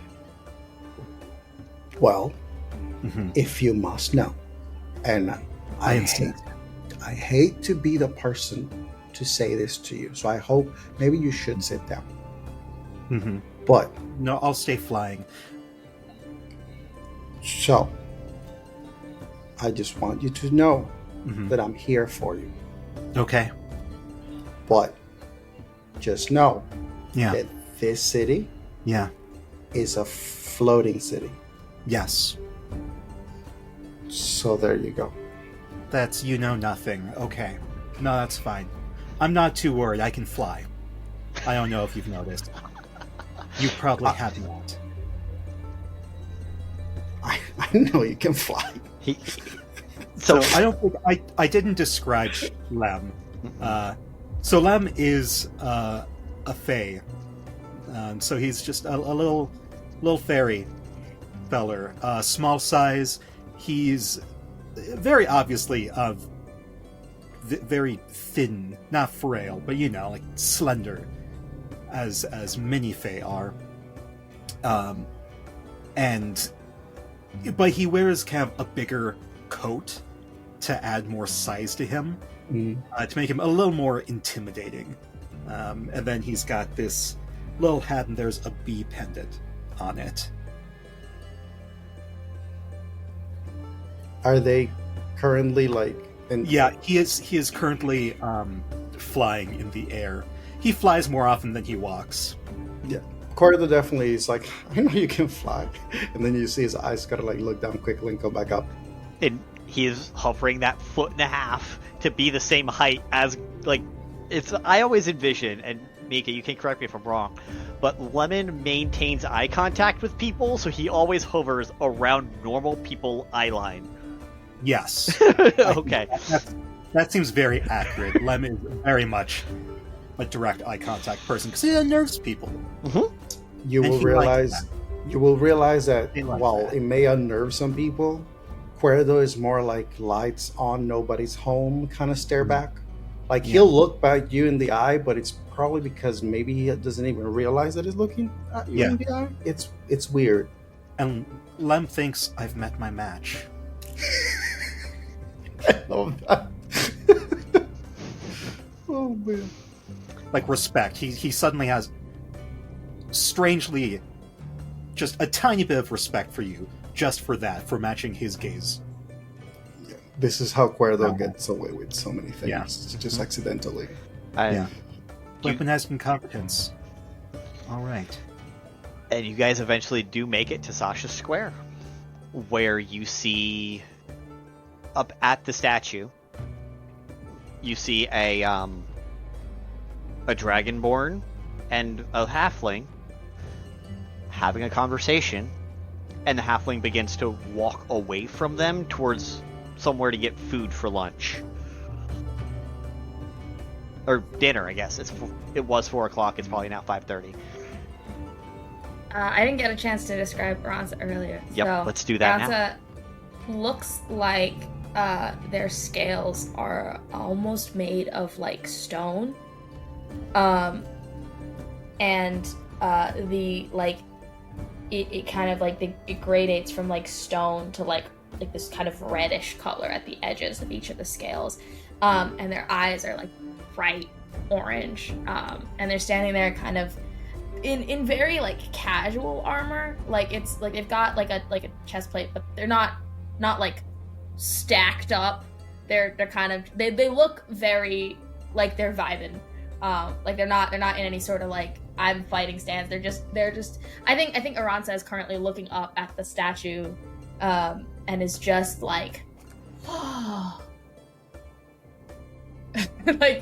as Biscuit has walked away. I think Kuerdo has a moment, looks in the direction of the statue and the halfling and the dragonborn, and it just starts hitting on Lemon's shoulder, sir, person, you flying in the, and it's just pointing at Lemon, and then it just has a moment of come, and then Kuerdo rushes to where the fountain and Aransa are, and then stops right next to Aransa. And as he's about to gesture, he gestures to the fountain. And he goes, "Look at this fountain!" I know, it's so cool, right? I know! Okay. It's so good! So they know what Aransa looks like. Kuerdo didn't know exactly, Okay. but because the halfling and the dragonborn were together, Kuerdo made the assumption. Right or wrong. Okay. Okay, so Lem turns to Pomelo and says, I think out of Lem's pendant comes his familiar spirit, Kumquat. a bee who's like half his size. And Lem tells Pomelo, I'm going to leave Kumquat here. Stay back. I have a psychic link. And so Kumquat will tell you when or if I will need your assistance here. You just get Understood? a nod. Let's find you some hobbies after this. And then Lem follows Kuerdo over. Says, yes, this is a nice fountain. Oh shit, Lem would recognize Biscuit. You would have recognized Biscuit as Biscuit walked away from Yeah. her. Okay. Okay, yeah. Biscuit's been showing me around. I just got here. It's very cool city. It is, yeah. I got here not that long ago either. I don't know how, but I already got a chance to perform out of like a band competition. It was so good. Oh, this sounds so cool. It sounds like was so much fun. It was so much fun until the people in the other band died. Nobody knows why. I mean, after the band that I was part of killed them, they said that they didn't know the cause. That sounds like a lot. It was a big stage. Sounds like fun though. Do they have any concerts or anything happening here? I hope so. I want to play more. Oh, I want to watch music. I like music. Music's pretty cool. Oh, Kuerdo's already with his lute out. Kuerdo, you know you're supposed to perform with what's left of that same band. All right. Yes. 2 days from now. We actually have a 2 days from now. We're going to be performing. The band that won, that survived, that definitely did not kill the people that they killed. That we're gonna be we're performing. You should come. You should come. Try. I'll definitely try. I have a lot of stuff to do here though. I have a lot of stuff that I gotta go around. I'm still trying to get my bearings though. Oh, you're like one of those people that does things. Well, not usually. Usually, I just kind of sit at home. But I wanted to get to the bottom of some stuff. Apparently, I'm being chased by people, and so I gotta find those people. So. Oh, Lemon, come here. Okay. She's being chased by people. Understandably so. Why? Okay, above table. So yeah, I still don't know who or why. I mean, it feels really weird to be chasing after me because I'm just a person who's vibing. But we'll see. So you don't know why? Is there a piece of information that maybe these people think you have? Just in my line of work, that's typically why people are being followed or chased. Oh, great question. I mean, I don't know all that much. I mean, all I basically got is that I'm here to look for a weird skeleton thing, and that there's some people here that would know about it that I could maybe talk to. But that's it. That's all I got. So I don't think that's much. That's not that much information. Have you told many people about this? I don't know. It's what I'm doing here. So. Yeah, so that's a yes. Okay. That's your problem. Yeah, that's your problem. Why is that a problem? Hello. I'm with Lemon you Little too, Tart. I don't know why that's a problem. I'm a private detective. I know about this dragon skeleton, and I know that you need to stop talking to everyone else about it, or else you will continue to be chased. Why? Is it a secret? Did I know a secret? You know a secret. Sorry, I didn't know it was a secret. I mean, no one told me it was a secret, so I didn't know it was. I'm sorry. I think, Lemon, you get Kuerdo has almost like, would you excuse us for a second? And then just kind of huddles you in. Oh, okay. And it just goes, Yes. okay, Lemon. Yeah. Mm-hmm. This may sound crazy. Yeah. A lot of crazy things have happened to me. Okay. Here's my theory, okay? You ready? Yeah. Hear me out. Take your time. Okay. This is a big one. Yeah. It's crazy to me. Mm-hmm. This Dragonborn seems to have the same problem of the Dragonborn we're supposed to find. Yes. What are the odds of that? Know where the dragon is. I know. Yeah. That's too... No, this was because you know what? You are very good at this, Kuerdo. Oh. Yeah. Thank you. I don't like to brag, but it's my creativity. No, I can tell. Yes, it's good on you. Thank you. Aransa, can you roll a perception check to see how well you're even hearing what they're saying? They're supposed to be whispering, but we're gonna see how well that's coming across to Aransa. 15. Okay, yeah, no, they're talking just soft enough that the rest of the crowd, because you swear you've passed about 500,000 people or more getting to this point in the city, and you saw people beyond this in other parts of the city. So there's a ton of people here for the fair tomorrow.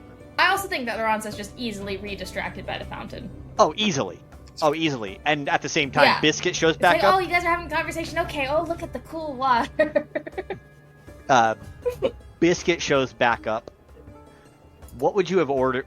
If Biscuit told you he was going to go grab lunch, what would you have ordered? What would Aransa have ordered? I think Aransa would have been immediately hit with decision paralysis and would have gone, I don't know what they have. Okay. So he comes back with a platter it's a giant tray that has 3 different things on it. That's so much food. Kuerdo immediately reaches for one of the plates. Like, Kuerdo, without even noticing the halfling, it's almost as if instinctively his hand reaches and finds one of the plates as he's just huddled with Lemon. And now he's just looking at Lemon and just eating, not even noticing where he grabbed it from. There's also 3 drinks to go with it. Definitely grab the drink too. And Aransa grabs a piece of something off the thing and then grabs the beverage and just starts just gremlining it.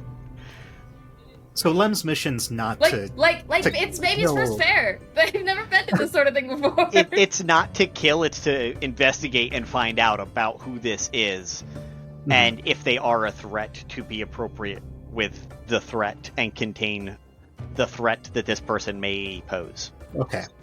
Or immediately get them on board. I'm gonna roll an insight.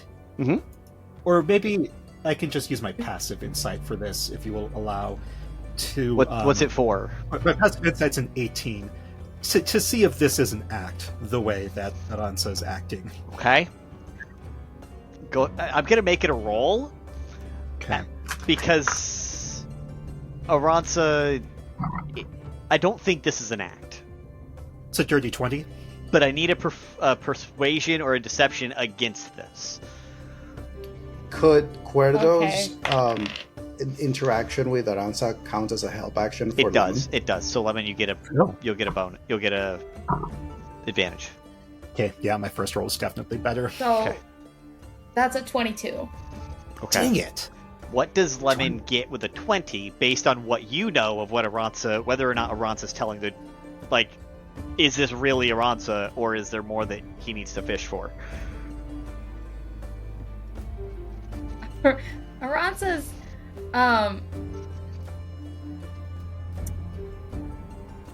if this is an act, Aransa's very good at acting. It's the same energy as when you look at, like a kid in a fair, like that same energy of like that kid being really overwhelmed by all of the things, and kind of going kind of glassy-eyed. That's the energy that Aransa's giving. So if Aransa is acting, it's a very good act, but also they seem pretty head empty. Okay. If Kuerdo were to roll an insight with the interaction they're having and the type of personalities they seem to have, could I roll with advantage and insight on Kuerdo just out to see what would happen? You can absolutely do that, yes. Good, because I already rolled and it was a 23. Does Kuerdo get anything different from having gotten higher than your 22? What was it that you rolled?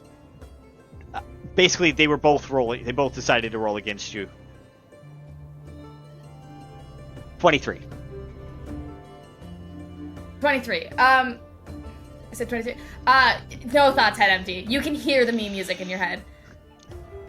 The meme music of Kuerdo is harmonizing with Aransa's meme music. I love that for the two of you. Aransa is very like. Yeah, Aransa's like very big, like just trying to take everything in, and the energy that you get from Aransa is very like. Yeah, there is nary a thought. Yeah, this is found family for Kuerdo right here. Yeah, it's like Into the Spider-Verse, the Spider-Verse, and there's like the Spidey senses, and like Yeah, Lemon is like, oh my god, there's two of them. There's two of them now. I feel like Lemon's noticing this to an extent, definitely. You're noticing that they're vibing. Yeah, that's easily noticeable. They're vibing so hard. Yeah. Lemon's very much like, all right, how about this? I will treat you to whatever you want here. Let's stick together. That's so nice of you. Yeah, no, I'm being paid by someone else to make sure to find you and make sure you don't get into any trouble. That's so nice of them. Yeah. Normally Lemp wouldn't say this, but like because of who he's gathering Aransa is, he's very much like, I can just tell her straight up, like, hey, I'm gonna be sticking around. Here's why. You've got people after you. Like, it seemed like the right thing to say, like, I will protect you. Yeah. So Lem says, like, so tell me what you do know. And how did you learn this? Well, I know there's a skeleton. I think it's of a dragon, and I know it's here. Oh, wait. It's a secret. I'm not supposed to tell anyone. Do you count as anyone? I do. I know about this dragon, and I know it's underground. I have seen this dragon. Wait, how did you know about the dragon if it was a secret? He said, like, looking at Aransa. Do you not know who... No, you don't know who I am. I gather secrets. Whether I keep them or not is a different matter, depending on the price. Oh, and how do you know Biscuit? Well, I think... Correct me if I'm wrong. He met me when I got off the docks, and just wanted to show me around. And I thought that was really nice of him. And also, I don't know anything about this place, so I figured I would take the help. Don't trust Biscuit. Was that the wrong... Should I not have done that? Biscuit lowers the tray and says, I'm right here! No! Should I not have done that? Was that a bad idea? Yes, don't trust Biscuit. Lemon, you're getting the hit again from Kuerdo, another hollow. Yeah. Just another hollow. Just goes. There's a halfling. There's a halfling. I am absolutely trustworthy. There's a halfling. There's a dragonborn. Just might sound crazy, but maybe, just maybe, this is the dragonborn we've been looking for. I'm going to start ignoring Kuerdo and roll insight on Biscuit. Because, like, no, because I know not to trust. Because Biscuit is part of the skeleton dragon. You are correct. He is a part of the skeleton thing. So, like, no, I wouldn't. But I still want to roll insight. I don't think Aransa would have noticed shit. 24. 24.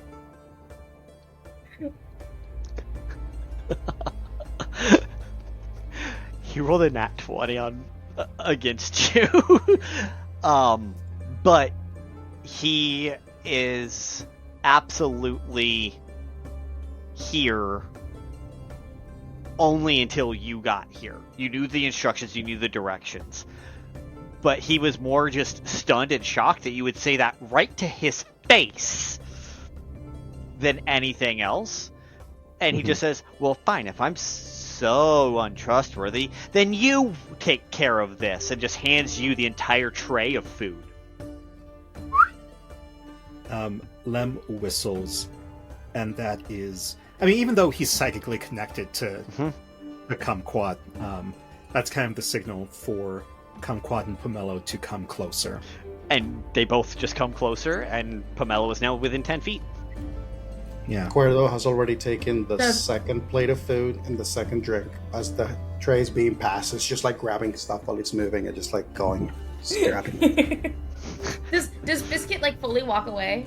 Biscuit is fully walking away at this point, saying, fine, fuck you, and just turns around and starts walking away. God damn. As he does, Aransa's just like, thanks for... You were very nice. Yeah, you were nice too. Yes, I would avoid Biscuit, and I would also avoid anyone named Churro. Okay. Noted. Why? They are both associated with the skeleton dragon, and most likely would prefer not to have someone else know what it is. Well, then they might have been able to help me then. I could have asked Biscuit all my questions. I'm gonna look around, like, start looking around to see if I can see where Biscuit went. Wait, Aransa.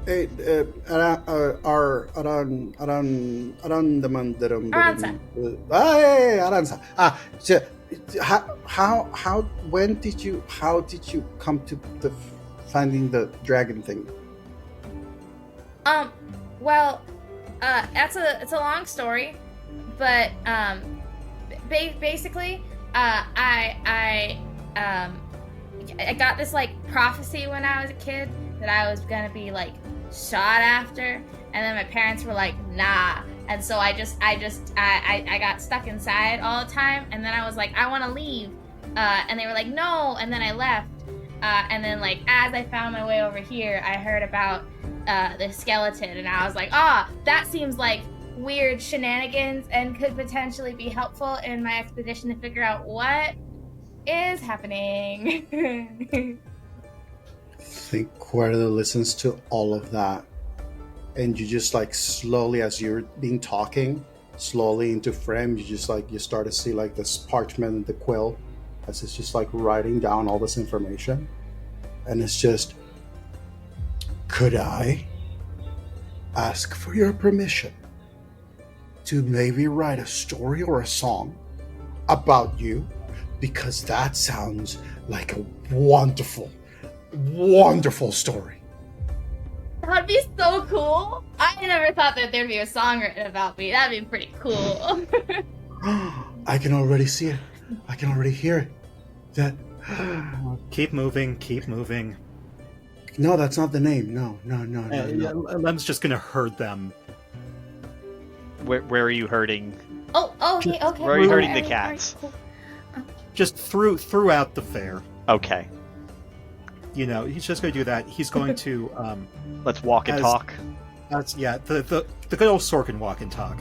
So as he has Pomelo. Pomelo's going to stay about 10 feet away, and then Kumquat's going to go up into high above to kind of survey the area, and so can every so often see through her eyes. When you were looking around for Biscuit, he disappeared remarkably quick into the crowd. His roll was a 19 on the die to hide. Okay. So he is somewhere in the crowd of people, and you don't know where he is anymore. Can I roll something to see if I can find him then? If you want to roll a perception, you can. Okay. It is a very high roll, so. That's a 19 on the dice plus 8. Oof.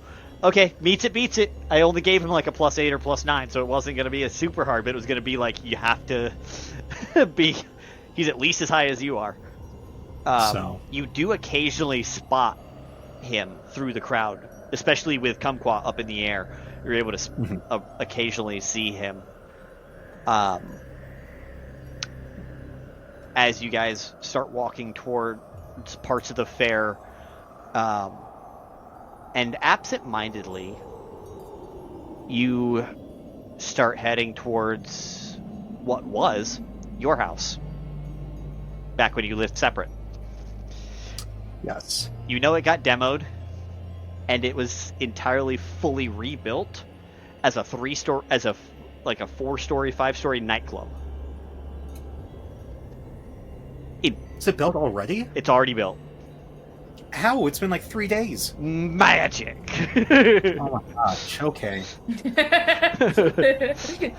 Magic and technology. This is how we know it's a fantasy world. Construction would never happen that fast in real life. Right? Permits and all. Well, that's part of what took so long for the demo. Is they didn't demo until they were ready to build.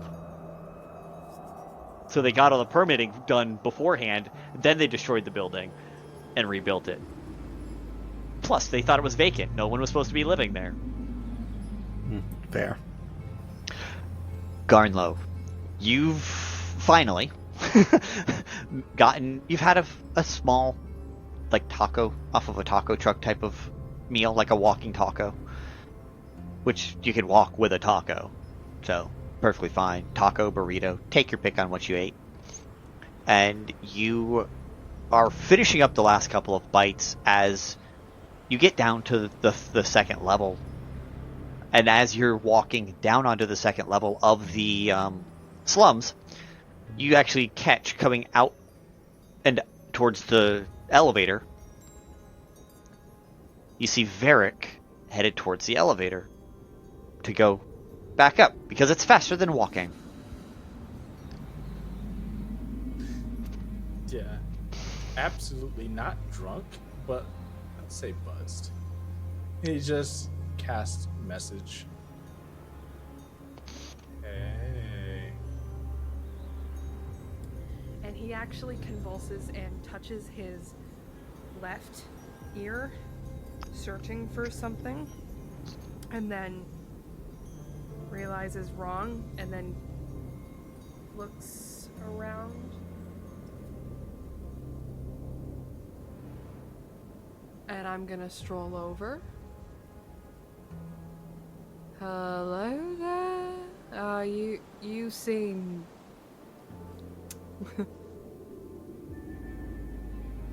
Alright. It's fine. Still using message. I Still see. using... Can you, can you stop that? Sorry. Oh. Yeah. Evasion. Mind? Sure. Okay. In voice, I guess you can hear me just fine. You have a good time? It was, enlightening. Yeah? Well, and just gonna down the rest of his drink and put it down, or find a trash can and try to shoot it in. Well, I like the city so far. Ah, just wait a moment. It'll sour on you any moment now. You're from here. What? Well, I mean, you at least had to visit, or something. I mean, you just said that it would sour. It's, Also, neither earlier here you nor said there. you knew your way around. I know my way around many cities I get around. Do I No, need to roll not- anything, or no? I'm gonna make you roll a deception check Yeah. against for an sure. insight from Garnlow with Sure. disadvantage from Garnlow. The slight inebriation starting to hit you. That makes sense. I rolled a. Oh my God! Be happy with the disadvantage. I rolled a 10. Deception 24. Nice. It's a 15. It's a 15 plus 9. Nice. I love it. Love it. So, you guys, so what would, I fully believe that Garnlow would not even think twice about what Varrick is saying at this point. Like, not full belief, but like, it's their business. It's his business. Anyway, yes, just most cities tend to sour on you, you know? Everything's got sort of a gray hanging above that silver lining that they like to put on the pamphlets, and I don't like going anywhere for business these days. Are you here for business? I am. And you? Pleasure. I go everywhere for pleasure. But kind of business.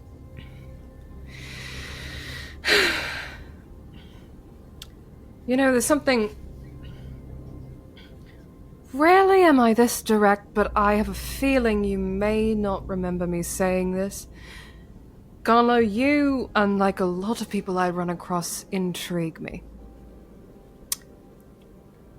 I wonder if, your business is amenable to my business, or at least not, opposed.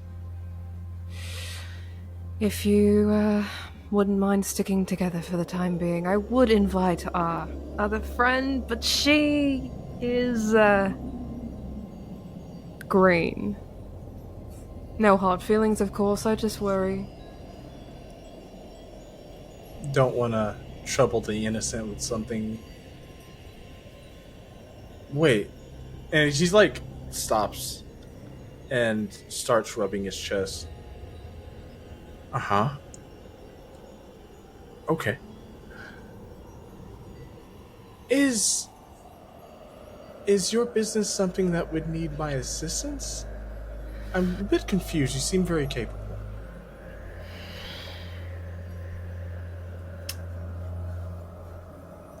I'm very good at getting myself in and out of certain places because of who I am adept at speaking with. But it doesn't take a genius to tell that I'm not a nice man. And many are very quick to shut me off for that. I have a feeling you have access to nicer people than I do, by virtue of being an intriguing person with an intriguing instrument who plays beautifully and doesn't offend certain sensibilities. He's going to take a step back and kind of on his toes dance a bit and take a bow with the bow out.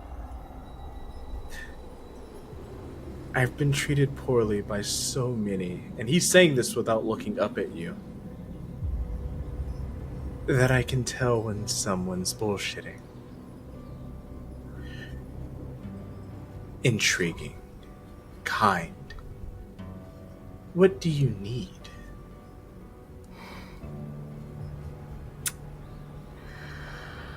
I need 5 little people squirreled away in an inn. That's all. So a gathering. You can call it that. Now, I'm of course willing to bargain in return. I don't expect you to just jump onto this without saying anything. I take it there must be something I can do for you. Huh. You would bargain with a stranger. It always leads me somewhere fun. I have your name. I have your business. And you're going to bargain. He's going to put the bow away.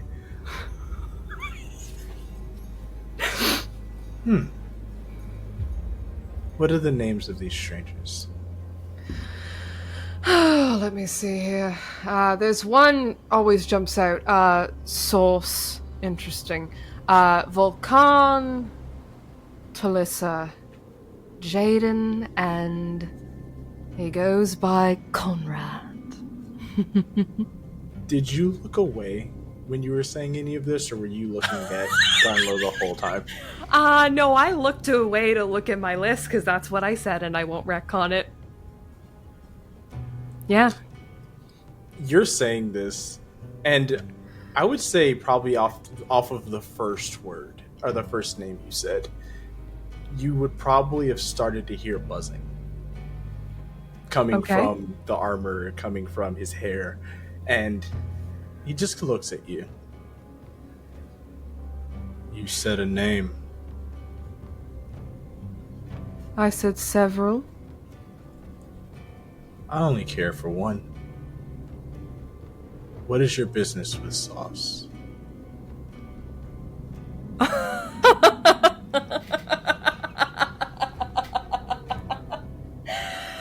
Oh, God, I knew you were going to be fun. All right. Nothing personal. Whoever this is to you, they got themselves wrapped up in something unbelievable. Have you heard the news about Orcus? Yeah, I have. Well, I take it you can hear it from source directly, if you wanted.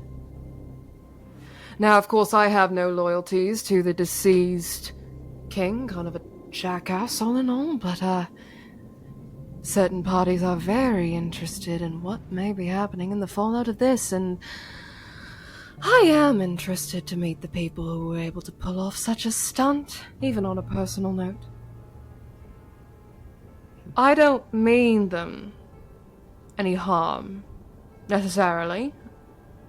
Just an interested party. And of course, only following orders. I've heard that before.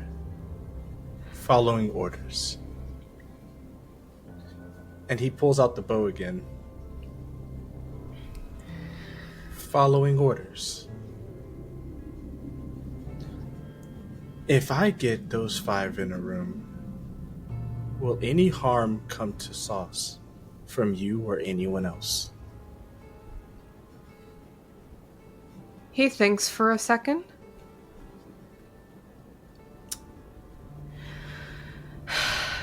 From me? No. From others, I can't speak to, but I have to imagine they must have some foresight of the consequences of their actions. If they're not prepared for the shitstorm that is coming their way, then your friend, whatever, needs all the help she can get. He, hearing you say that, puts his hands together, and in doing so, you may have started to notice the insects that were in his armor are now on his arms. Okay. Do you want Sauce in a room with some people that might hurt him? I can sense you're getting agitated. We don't need to do this. I really don't want to do this. I like you. If you can promise, since this is a deal, that Sauce will not get hurt, I will do 2 things for you. And one, I won't kill you for being the reason that they may have been hurt. And in 2, I'll assist you with getting 4.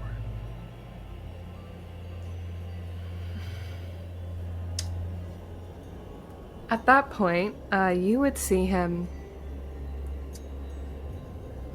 touch 2 fingers to his left ear and hold up one a gesture as if to say 1 moment. Kind of turn aside.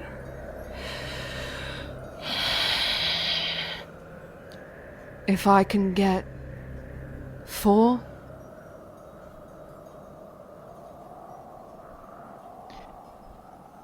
Each one that is brought back has their own bounty on their head. You have 7. Percentages matter. You know this. Click.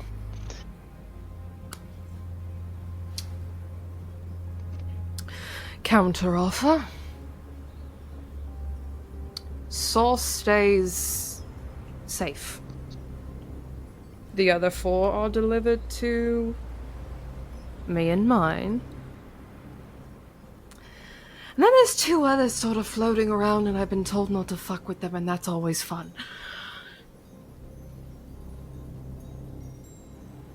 What sort of ability do you have? Do you think we could go after someone together that I have been explicitly told not to fuck with upon penalty of my life?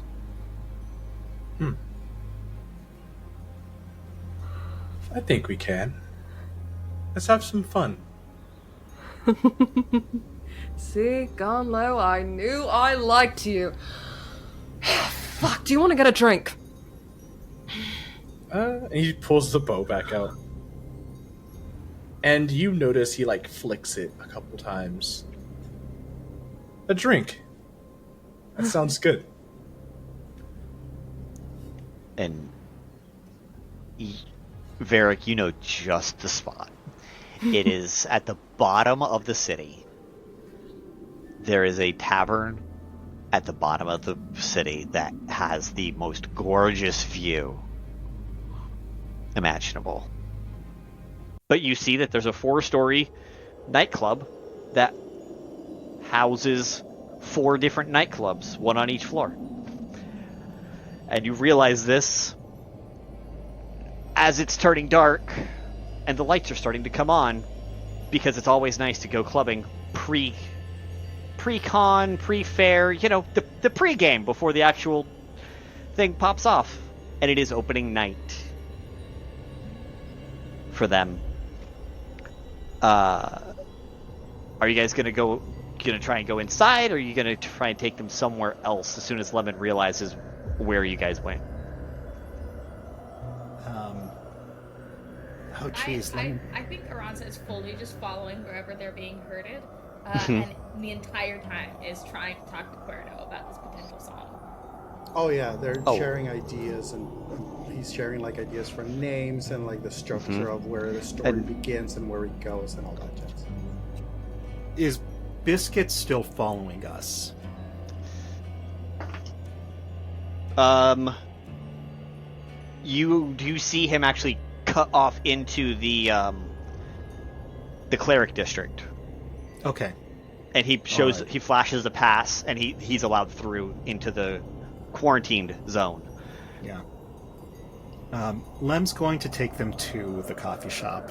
Okay. So that's the closest thing he has right now to a base. safe house, place. They both just seem very much like they're just going to follow whatever Lem tells them to do. Unless, y'all think, Aransa very much wants to see this skeleton. Aransa does kind of want to see the skeleton. Okay, does Aransa say anything then? Well, Aransa was looking around to see if Biscuit was still there, because they wanted to they had a bunch of questions. So it's what? Because it's a whole thing, and it'd be cool to see the skeleton, because then I'd maybe be able to answer some of my questions, or maybe figure out what's going on, because it seems weird that people would be chasing me, because I don't know anything. You know enough. I'm afraid that if I took you to see it, unless, I don't see why that would be a Wait, do you know wise where it decision. is? No. Deception check. Deception check against that insight. Come on. Please, please, I don't please. have zero deception. That's an 18 on the dice. I am Well, going guess to what? help I was a 10 on the Aransa. dice, and with my modifier, my incredible beefy modifier, it's 15. Aransa got advantage on that from Kuerdo giving the help action. Oh, okay. How's No, Kuerdo helping? that was a 3 on the dice. How- I got a 15. Total advantage. How is Kuerdo helping? I think so. Kuerdo, when the first concept of like, I don't know why I would take you to see this thing, Kuerdo just goes, but think of the amazing chapter in the story that I'm writing. That when then Aransa gets to the place, she gets to see the thing of the prophecy. Do it You for the have- vine. And then it's for the vine. And I go, do you know where it is? And you go, no. And I think Aransa like stares at you for a second, then just goes, oh, okay, I think that sucks. actually Aransa should roll. I feel like should roll history because Lem just did say earlier that he does. That's true. Make that a history roll. That's not an insight because he told you. I fucking forgot that. I also forgot. I'm actually very decent at remembering history. That's a dirty 20. Then yeah, you do believe him for a second, and then your brain clicks in, and you're like, wait a minute. I think I stare at you and I go, oh, that's sad. It'd be really helpful if you'd be able to. Wait a minute. Are you lying to me?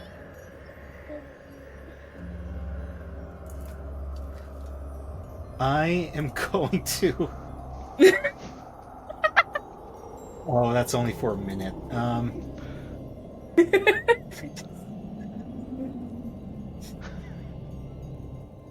Jeez, I don't have any spell that would,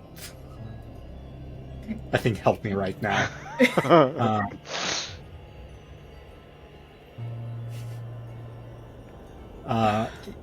Yeah, just immediately, Lem's like, I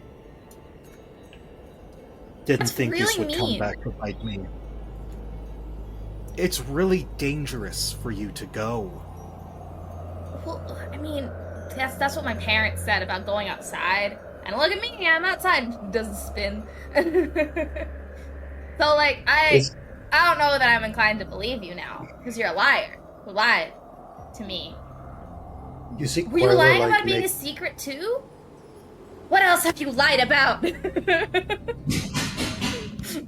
Yeah, immediately Lem, realizes he done fucked up. And if he's supposed to keep an eye on her, he, takes off his hat and puts it on Aransa's head, and says, or actually, even better, okay.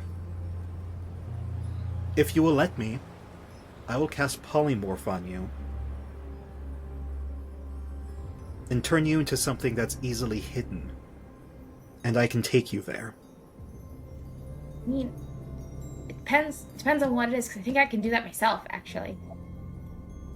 Even better.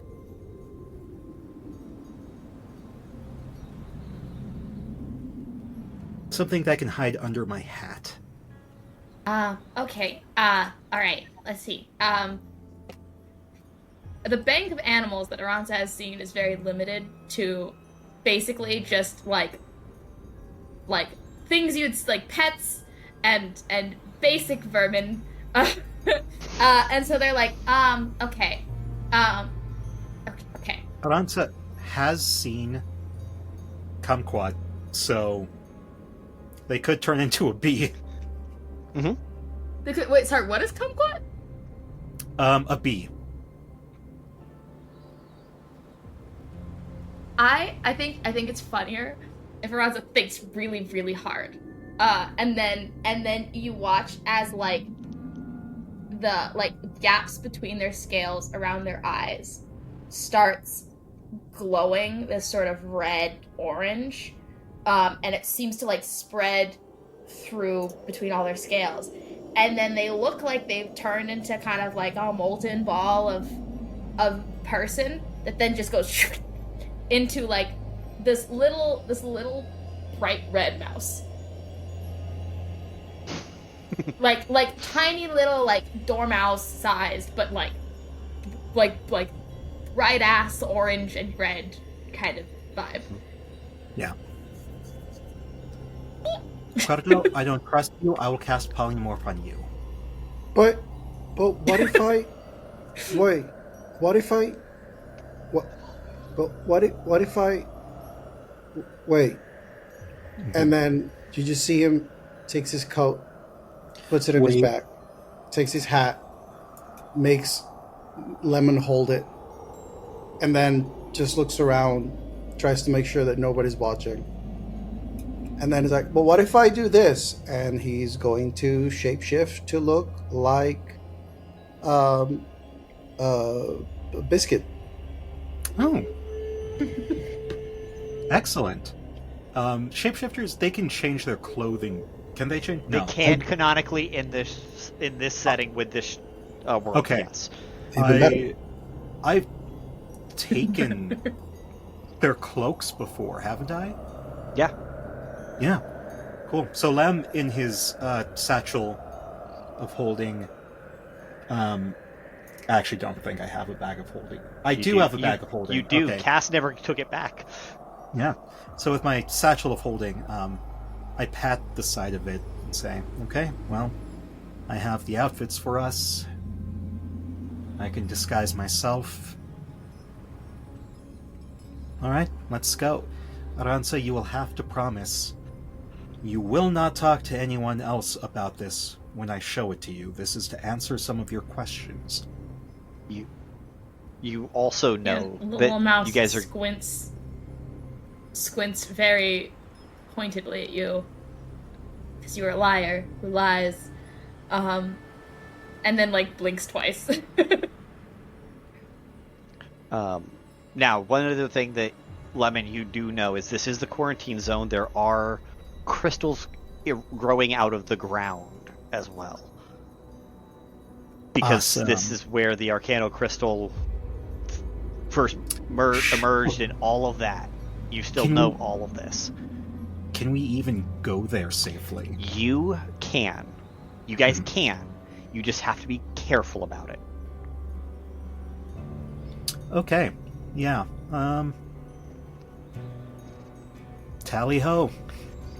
Look, if it makes any better, Aransa is naive as hell and super one-track minded, but they're not stupid. Mm-hmm. All right. And Kuerdo is Kuerdo. Yes.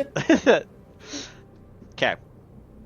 So you guys are gonna head over to the cleric district, and that, as you guys get there, and you see, all three of you see you see a long bridge with some mechanized guards, a single humanoid in the middle, who seems to be like the commander, and on the opposite side you see temples and a couple of hospitals, and it looks like a cleric district on the other side.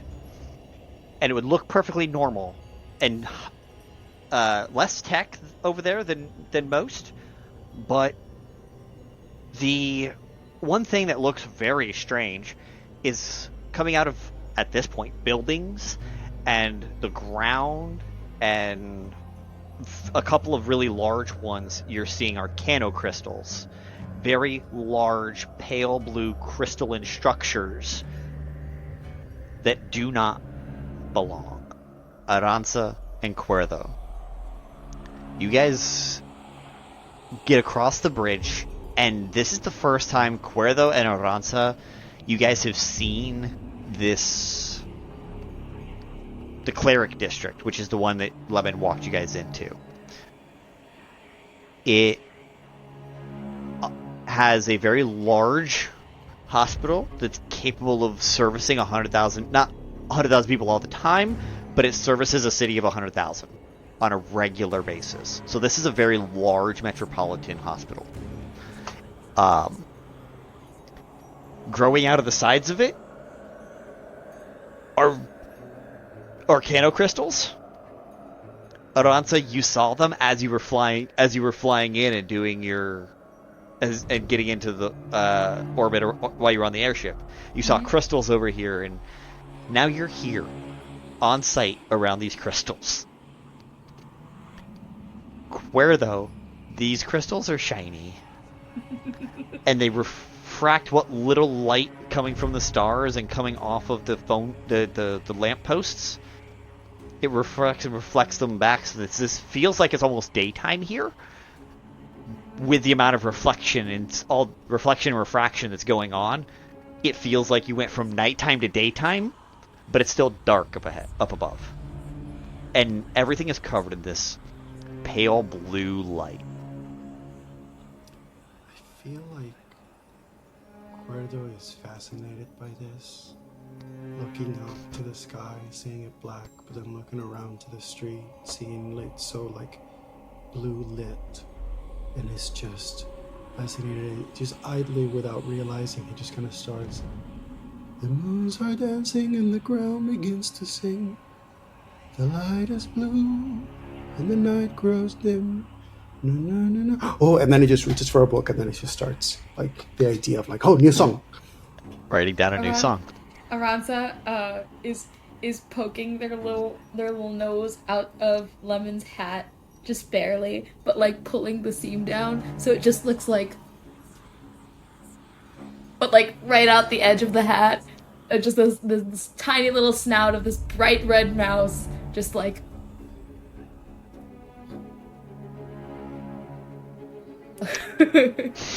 And Lem seems... The only reason Lem is a little reluctant right now is because he did want to return here. He just wasn't expecting to have 2 additional passengers. Now, does we're very helpful passengers. We are the most helpful. We will assist 100%. Well, potentially, hopefully. With this in mind, does Lemon take them straight to the headquarters of the cult and therefore into that chamber with the dragon skull, or are you going to take them to the other side to see the dragon skeleton the long way around?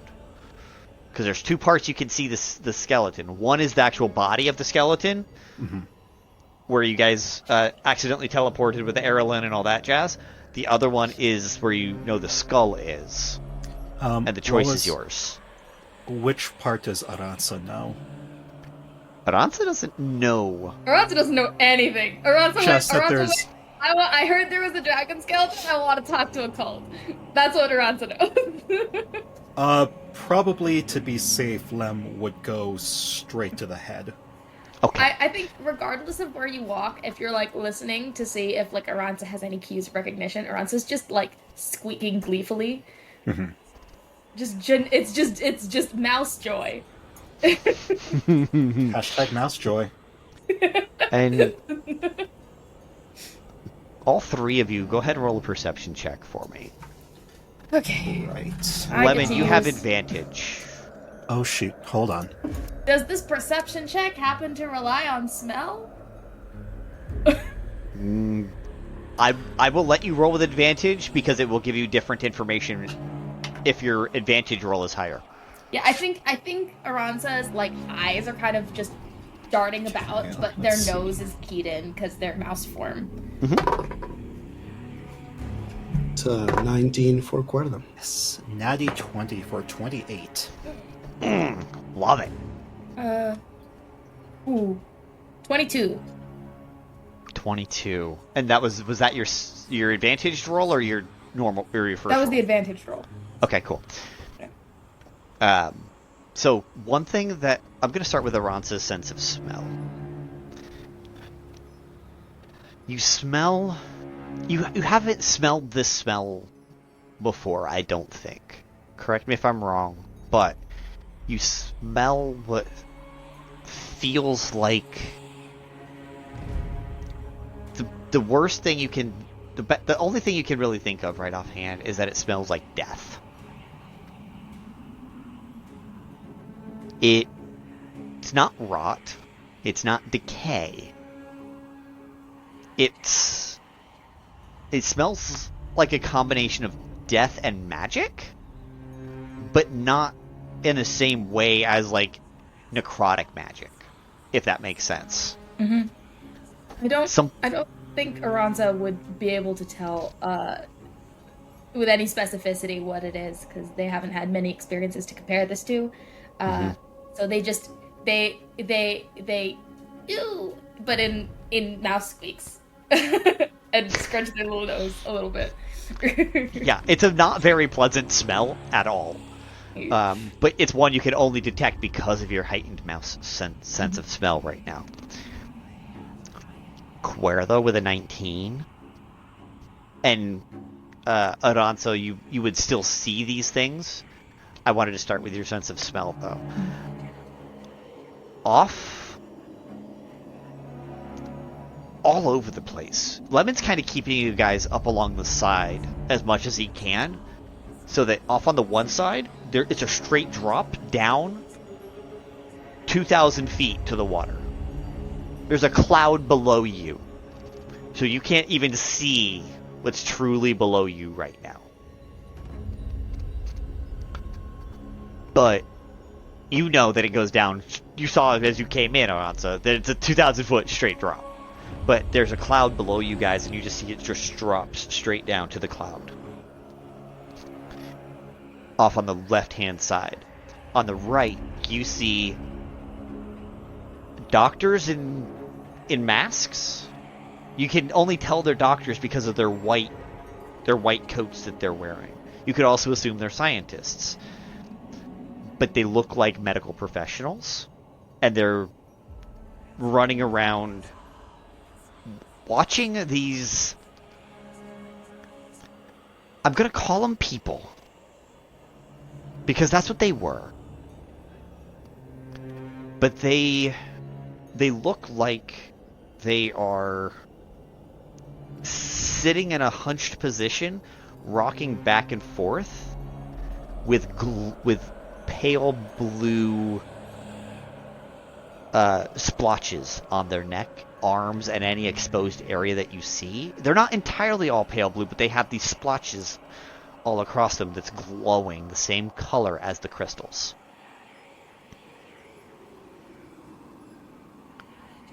And these doctors are maintaining a 6-foot distance, a good 5-6 feet distance, and they're just taking notes, observing these various individuals. Lemon, you got advantage because you've been here before when you brought Tommy. Mm-hmm. It's worse. It's more dense. Everyone's infections are worse. There are some people that are vibrating in sync with each other. So, like, the pulsating and the blue glow is synchronous. So they're glowing at the same time. They seem to be more infected than the others. Some of the rest of the others are asynchronous, like they're still trying to get online with the rest of it. Kind of like how a modem will glow the color and then it'll go solid. Right? These guys are not fully loaded yet. Lemon, you also see a very unique individual leave the hospital. Miasyn, you were paying a visit to the hospital. And within your proximity range, you detected a blank. You've only detected a blank one other time that I'm aware of. Miasyn may have seen it before, but the only other time you've ever seen a blank was around the Founder. And when you leave the hospital and you look immediately towards it and your gaze meets Lemon, and that's the blank. What does Lemon see as Miasyn's eyes meet him? So, Lemon sees this winter Eladrin with white braided hair and blue skin, in all blue skin, not the splotchy blue that matches the people with the sickness. It's a bit of a different shade of blue there, with these icicle frost designs on her face and around her eyes, and this blue coat, very well kept, very proper blue coat, and pointed fey ears. And as we lock eyes and see each other, hello. Aransa quickly pulls their snout back into the hat and seals it back down. And Miasyn, you do detect that there is a consciousness above the blank and behind the blank. What does Kuerdo? So what Kuerdo looks like at this moment is he is a halfling that you have seen around before, but you're not you know he's not infected, but you know he's not a doctor either. If I may, though, Sure. that image actually changed, because the moment that Kuerdo saw the infected people and then saw that there were people that seemed to be like doctors tending to them, at one point as the group is walking by, like there's like a post or something, Kuerdo walks through that post, and when he emerges on the other side, he looks like a doctor. So he's wearing the mask, he's wearing the coat, he's literally blending in as if he was one of the researchers. Okay. Miasyn, roll a perception check to see if you caught that. Yes. Because that would have been like as you were walking out and turning your head. That is maths. That is a 21. I'm gonna say no. Because he timed it so well in the way Victor described it. I'm gonna say no, you do not catch the shift. But you do see the doctor right next to this mind blank that is Lemon. What does Lemon look like? And what would Miasyn see as far as what Lemon looks like right now? So Lemon is a fairy, roughly 3 feet tall. Currently he is flying. He wears a hat sort of like this. Not quite Newsies. Actually not sure of the name, but there's a bee pendant on it. And he's wearing clothes that are a little too big for him, like a pilot's jacket, to make him look bigger, a little more intimidating. But it's also kind of average looking, so it also helps him blend in. You know, it doesn't stand out, it just makes him look a little bigger. And the direction that they're all headed is towards the actual temples and churches that you are aware of that are in this district. It is the cleric district. So, but they do not look infected. One of them is obviously a doctor, so it looks like they have permission to be here. So they might be early stages of infection. Definitely worth checking out. As Lemon, you continue walking them straight towards the cult HQ, yeah? Yeah. Okay. Go ahead and carry the scene away as you guys walk towards the cult HQ. It's going to take just a second before we get there. Does Lem just assume that this doctor is Kuerdo? He's right where Kuerdo was. Cool. I would naturally assume. Oh shoot. I'm gonna be so real. I don't think Aransa noticed. that Kuerdo changed, and I don't think Aransa knows Kuerdo enough to know that Kuerdo can do that. Nice. And so they're very distracted currently. They've fully receded under hat and are just kind of like holding Lemon's head underneath the hat. Can I... Very Ratatouille style. Okay, so the perception check was to notice Miasyn, right? It was to notice Miasyn, but also see the rest of those surroundings of the fact that things are getting worse, not better, even though it's been almost a week since you've been here. With the natty 20 for a 28, do I get a general vibe of Miasyn? You would get a general vibe of Miasyn, and what vibe would he get from Miasyn? So you rolled an insight here? Mm-mm. This is just off of perception. What does it look like she's doing here? What does, like, that kind of thing? Yeah, she's stepping away from this hospital site, and she is looking at you all curiously. Definitely looking more than just trying to see someone visually. And she does seem to fixate a bit more on you, Lem, as she looks at the group and says,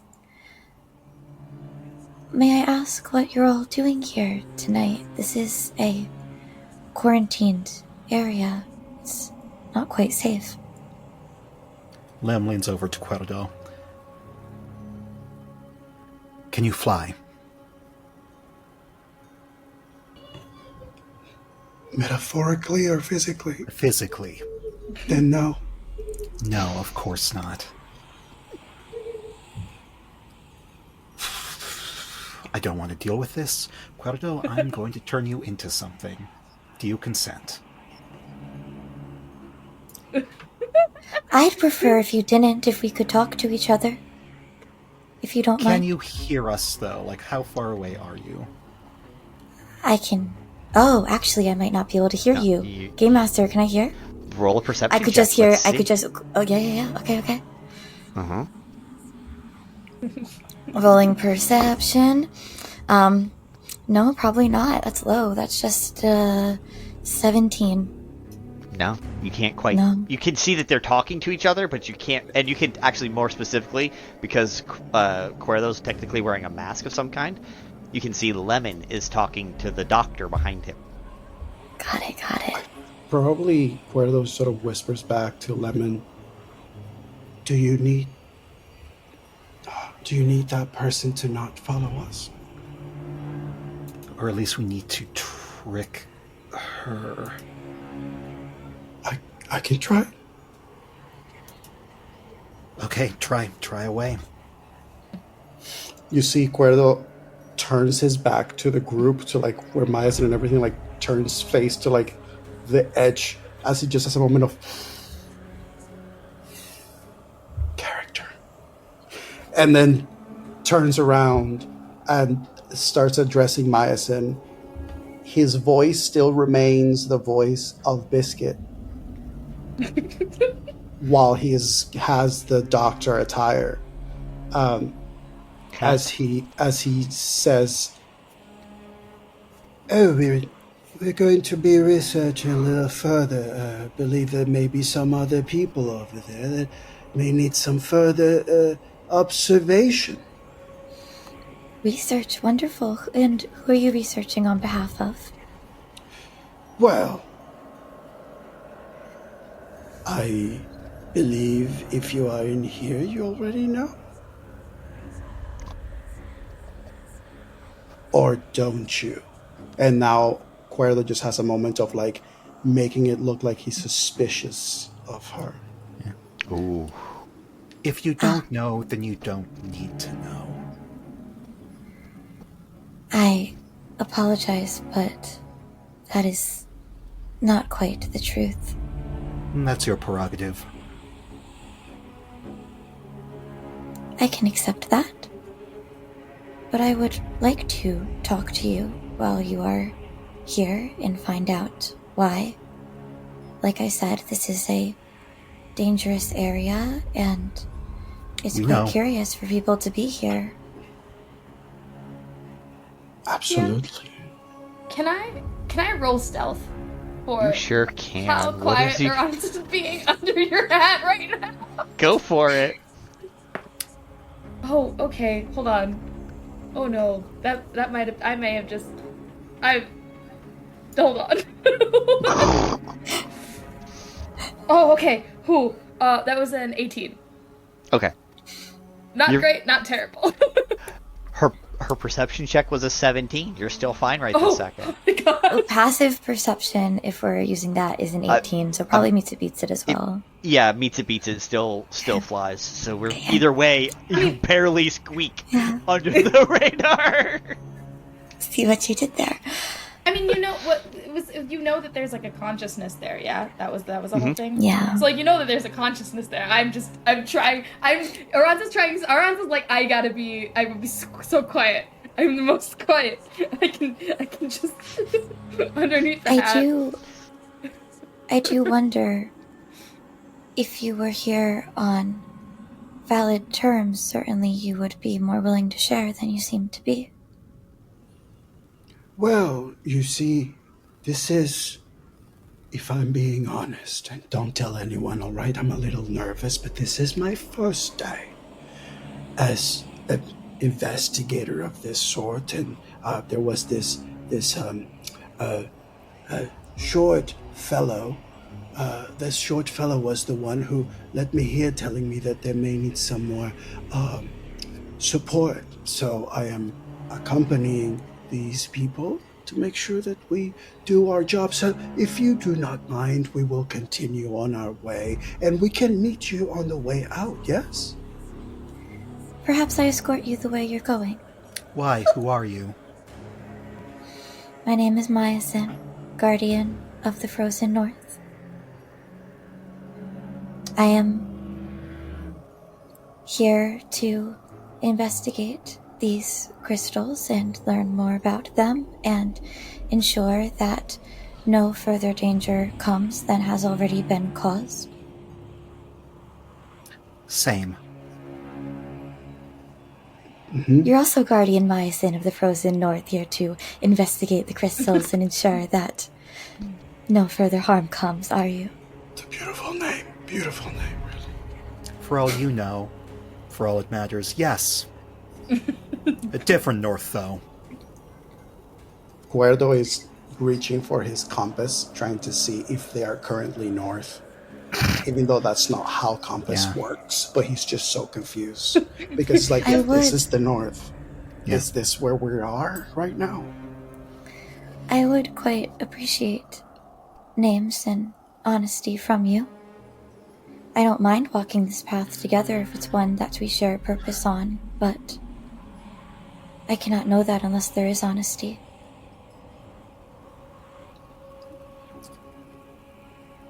I think this...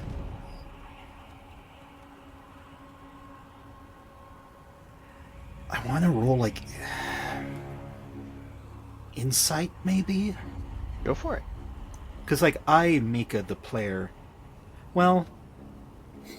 No, I feel like Lem nods. And Lem... At least compared to the two people with him, Miasyn seems very competent. Dex save on the nod. So, yeah, so Lem flies down, his feet touch the ground, and he says, "The name is Lem. I'm a private detective, currently investigating all of this." Lem, private detective. It is nice to meet you. You say private, but you also indicate that someone has sent you on this path. Can I know who? Will you tell me? No. Can I ask why not? I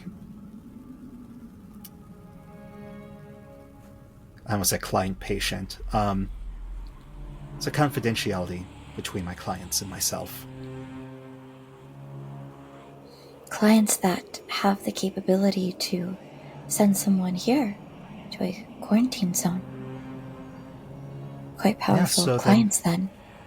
Then maybe you can guess. I will neither confirm nor deny, but I'm sure you can make a few educated guesses. You're correct in that I can. Unfortunately, those guesses do not quite lead to the ability for more trust between us. Some of them would, some of them wouldn't.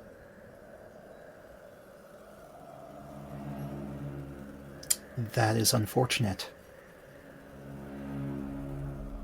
It is. So, how would you like to proceed? As we find ourselves under unfortunate circumstances. I personally have no beef with you. So we can walk along together. I cannot know yet whether we do or do not have a problem, but I am willing to walk this path by your side until that becomes more apparent. How about this? Lem flies up again, and then almost like he's sitting in the air, crosses his legs. I was given 0 instruction on what to do if I encountered a Miasyn from the north. Do you believe me? Passive insight 22, or I can roll an insight check. No, I would roll. Or does passive work for you, Mika? Passive works for me. Lem is telling the truth. Perfect. His body language says it's 100% true. I do believe you. And your companions that you are with. And Miasyn will look to each of you as well. Looks to Kuerdo and then I guess Lemon's hat. Yeah. Yes. She will look to the hat. Lem lifts his hat a little bit. The image you see is Aransa very ferociously grabbing hair, trying not to, like, fly off the head. Just, like, little panicked tiny red mouse, just... Is this the most comfortable form for you to be in, or would you prefer to take another one? I think Aransa goes to squeak a response, but being as they are a mouse, is just... Lem can understand. Mm-hmm. I think Aransa starts to say, I mean, I gotta check first, and then hears the squeak noise and goes, oh, and then, like, kind of crawls to the front of your head and pokes down your head, Lem, and it's like, huh? You can... What was it that Aransa said? I gotta check first. What are you checking?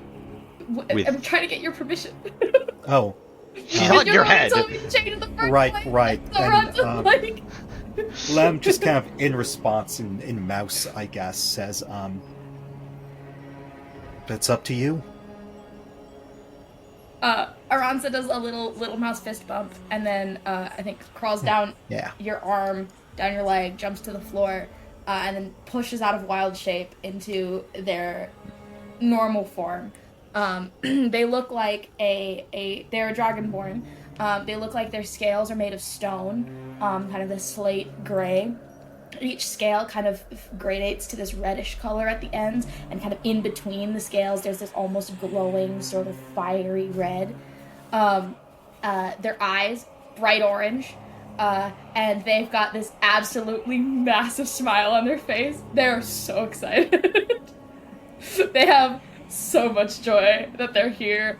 And they're almost vibrating in excitement. Their outfit is very like, it's like a standard breastplate, but the rest of their outfit is fairly like casual kind of armor, just so that they're protected, but they're very like they don't look like they're ready to like walk into a fight kind of deal. Is this your most natural form? Yeah. Hi. Hi.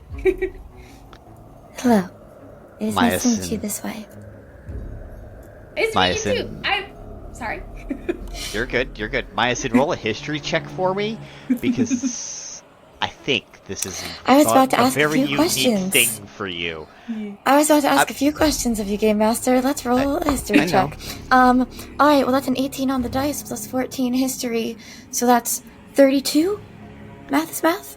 Okay. You have... Even you, with your vast wisdom and knowledge that you have only heard about this type of Dragonborn.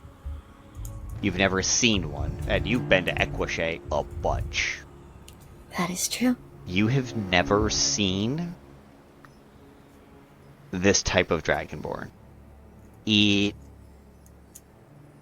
history books that you've seen that were stored up in Soul Ascend that are in your library say that these type of Dragonborn appear only every few millennia,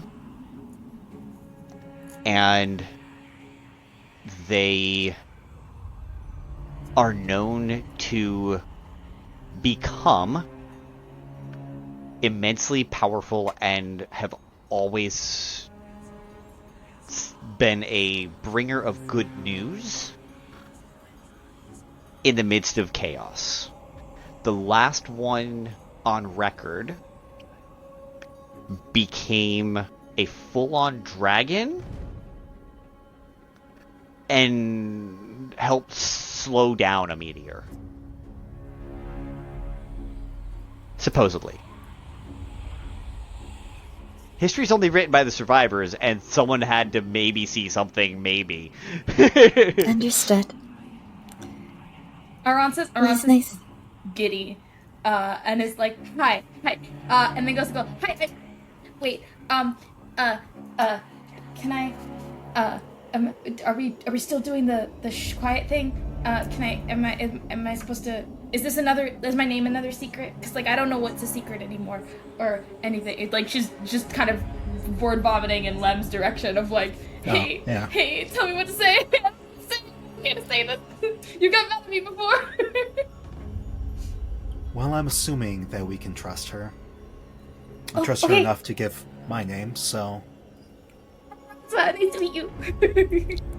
Aransa, it is very nice to meet you too, and a druid, yes? I think so. I think that's what my magic's called. Are you not part of a circle then?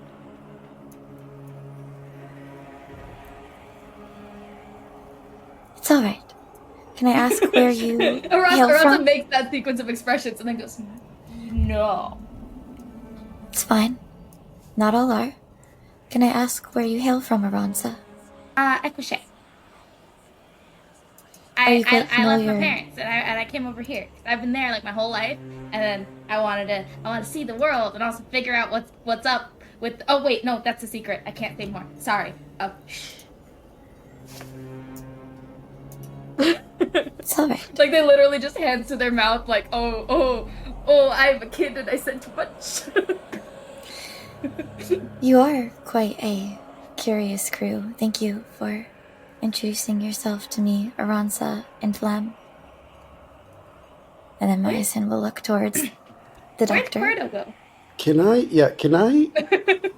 Can I roll a stealth check to see if while all of this is happening and like Aransa is doing the transformation and all of that, Kuerdo basically started transform himself. Yeah, but he's like, he basically would have been like pretending to be like, oh, let me join the other doctors over here. Research. Oh, yeah, very important notes. Yeah, let's keep an eye on the, and then kind of like go behind Sneak a little back. like area, like where he basically would go into an alley and then come back out. But like one doctor comes out, like goes in, You one can Kuerdo certainly comes out. try, yes. You can certainly try. We'll go against Miasyn's passive on this one because she is paying attention, very actively engaged with Aransa. So I would say that you probably, while watching all of this, you caught in the corner of your eye that the doctor figure sort of like went into like a small alley, and then he didn't come back out. What came back out was this olive skinned individual with a big hat. What was the stealth check? 17. That doesn't It was beat not it. it was not a good one.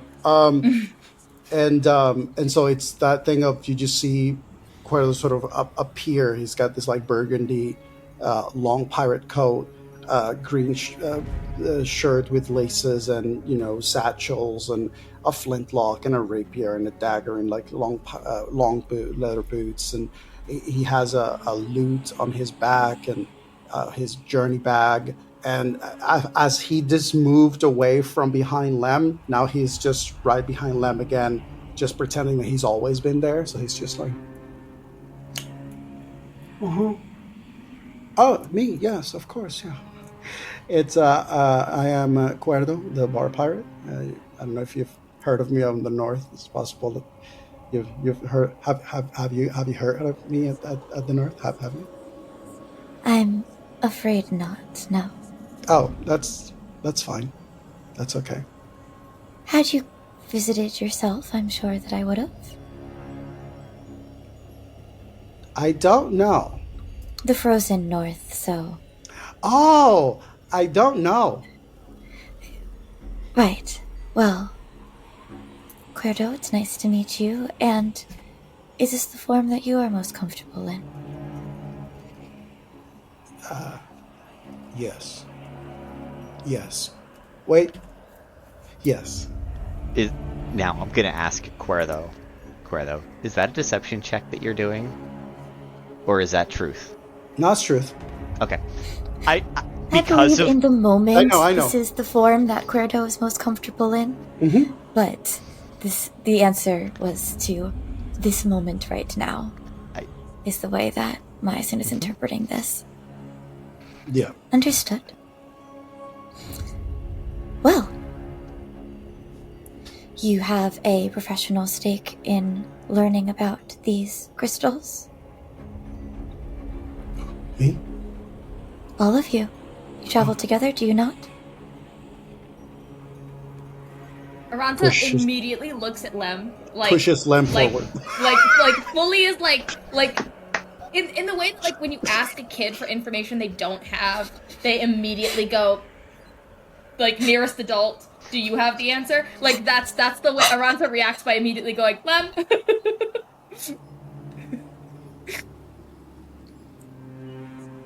More or less, yes. Right, well, where were you headed? To a cult hideout, if you would believe it. Didn't know that part. That's a cool... Okay, I'll be quiet. This is where you guys were kind of doing the walk and talk thing. Mm-hmm. Sure. The Sorkin walk and talk.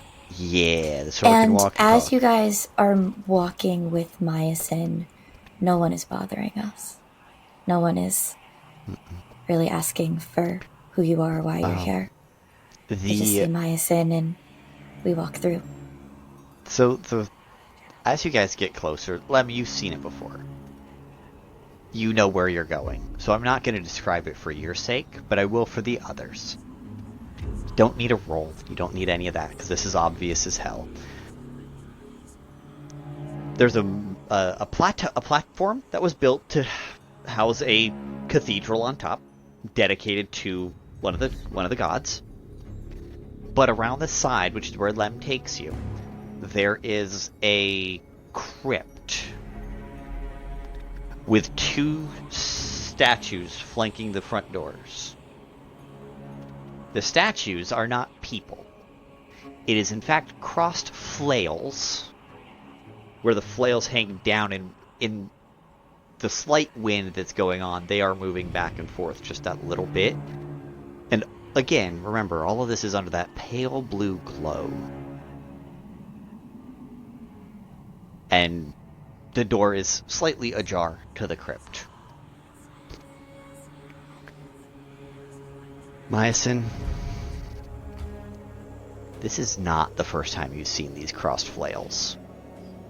No, it is not. What is going through Miasyn's mind as you see these flails for the first time in 1800 years? Heartbreak. Okay. Aransa, Kuerdo, how are you guys behaving as you see this crypt, and this is apparently where you're going because Lemon is headed towards the doors? Aransa is so excited. Aransa has never been on such a big adventure. They are so excited. Like ear to ear, basically vibrating, so giddy, eyes darting all over the place. Every so often they go to like sniff because they can't smell the same smell they smell as a mouse, and so they're like, and they're just trying to absorb as much as they can. Just ear to ear grin. Very fangy smile. Yeah. I think the walk has Kuerdo take a bit of a shift. Now that the need for having a persona out or pretending or deception is not needed, and it's more of a straight walk to wherever we're going. I think Kuerdo has become a little silent, and his expression that is usually very like either curious, aloof, or eager has shifted to pensive, as he now has sort of taken stock to some of the things that he's seen. Like, he was like, oh yeah, I took the shape of that doctor, and then, yeah, that doctor who was studying this person who seemed to have a condition that was glowing on their skin and their body, and they didn't seem to be well. And it's the same color of this hue, of this light. And now he's heard it again that it's a quarantine zone. And trust me, the first time he didn't register that, he just forgot it. So now it's kind of landing as well. And he hasn't had much conversation or knowledge about the things that are happening. He has heard about some of this, but now he's sort of becoming aware of it. And there's, if at this point, after all this time spent here, the scent of death and that foreboding and somberness of the space, I think it sort of tickles at the back of his mind, the part that he doesn't remember, because there is definitely history of him that his body knows, even if his mind doesn't, where the scent of death has been very present. Absolutely. Miasyn, give for me a it doesn't have to be super high, but because this is hidden even from Kuerdo, go ahead and do an Arcana check for me. Of course. That is a 26. It was 25, so you can tell that as you guys are going in and Lem's walking you guys straight down, the number, you still don't see a presence from Lemon. Right now you're just taking him at face value that he is Lemon. Aransa is separate. Where though, it feels like there is something else. Like he's not complete. You sensed Psyche's before. Yes. His is not finished yet. But as an adult, he should be. Before we go further, I can tell that none of you have been infected by these crystals, so perhaps this is information you already know, or perhaps it is just something you have been lucky enough to avoid while being in this area. Do not touch the crystals at all. I'm very familiar with what they're capable of. Why? A friend of mine was infected. It was not pretty. You guys sorry. keep saying infected. Is that like? Is there like? Is it like a like a cold? Or is it more like a rash?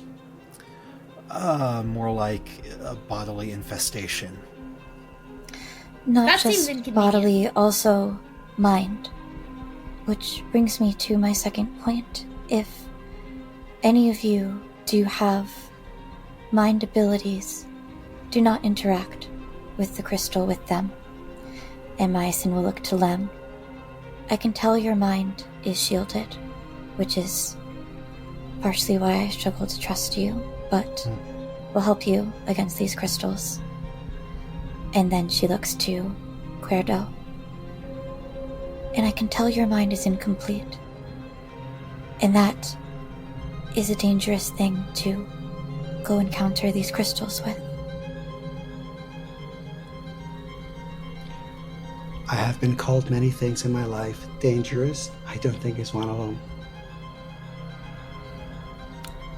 It might be dangerous for you. Oh, then definitely been there. Have you ever heard of weaponized incompetence? No. Is that a bar? Yes, I'll take you there later. Love it. It sounds like fun. I've never heard of a bar that, like, allows weapons, so that seems like it'd be a fun time. Well, weaponized. It's neither here nor there. Let us If you do continue. ever find yourself in the frozen north, though, I do recommend you go to the Olive Grove. They would be quite welcoming of you and your weapons. Is competence in the north? We are moving on. We are changing the subject.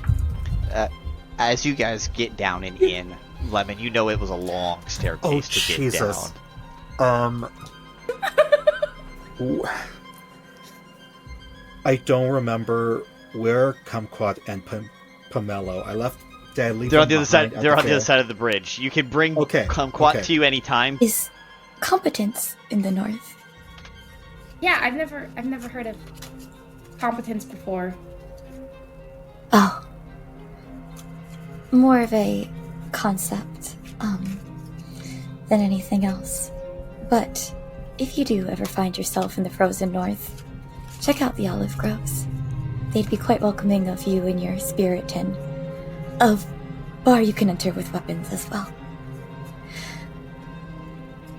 But another moment, and she looks back to Kuerdo. Like I said, we're going into a potentially dangerous situation where this crystal, it infects bodies, as Lem said, but also minds, and I fear that yours is vulnerable. It is something that I can help with, look into, but I wouldn't want to do it without your permission.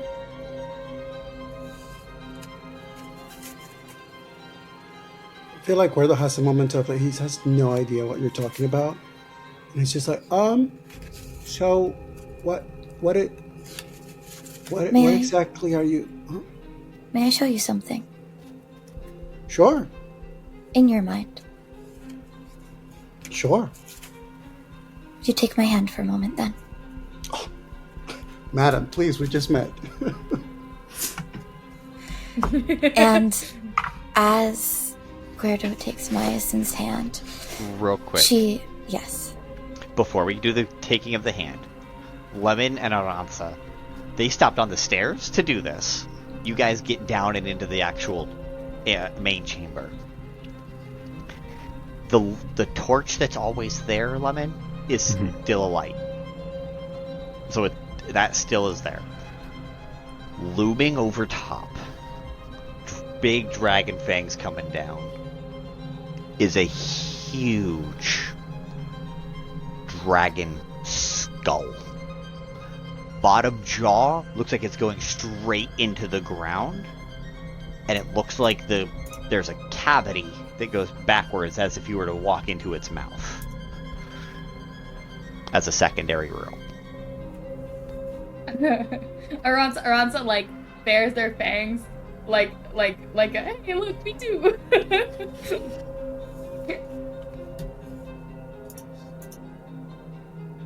This is so cool.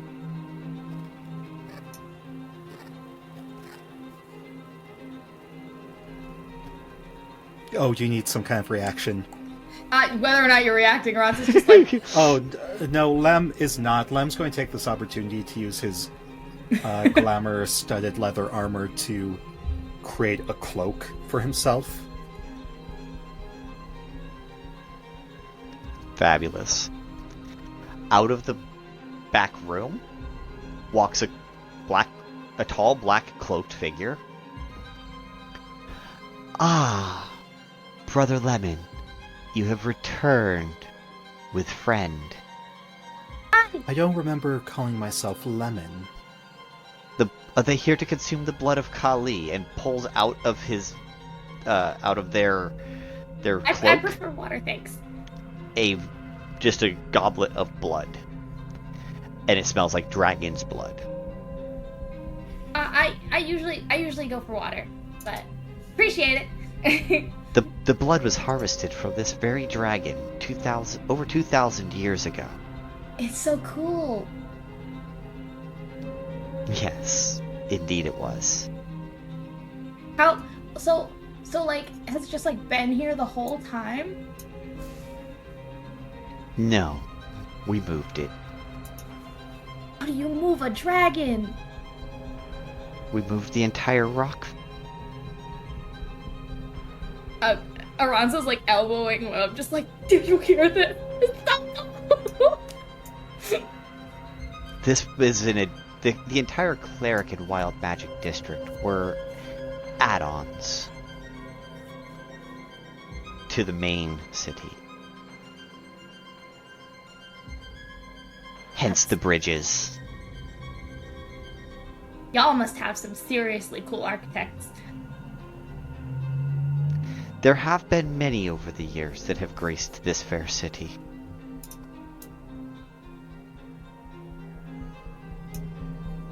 Miasyn, you do not detect another mind over there with them. Yeah. But she's focused on Kuerdo anyway, so... The one thing that Lemon is seeing, though, you are seeing hands, and you are seeing like the bottom of his face, and it looks like Father Valen, the priest of Torm that was leading the ritual the last time you were here. But you are confused as to how he knows your name. Meanwhile, no, we'll keep on this for the moment. We moved the city here, this part of the city, and it's been interesting. Our forefathers did a lot of work to ensure that this city was appropriately cared for. That's pretty cool. It's nice that you've found a job that you find fulfilling. That's always fun. I don't know what I want to do yet. I only just got here. I'm really excited to see the bands play. I think it's tomorrow. It might be today. I don't know. I only just got here, so. Checks his watch. Well, it is after midnight, so it would technically be tomorrow night. Thanks. I couldn't find a schedule, so I've just kind of been going off what people are telling me. That is understandable, as you are a new arrival, are you not? You seem new. Yeah. I got here today. Good, Y'all have good. great food here. There was a lot of food. Oh, the food is exquisite. Did Lemon share with you that he has imbibed of the blood? It is perfectly safe. Don't. I think do Aransa it. looks at you and just goes, "You drank blood?" Don't.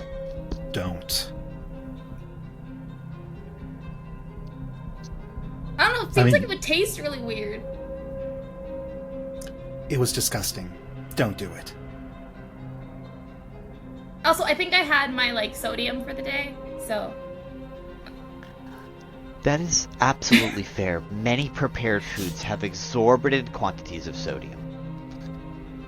But it is the fair, so Yes. it's kind of. What brings you to the quarantine zone, though?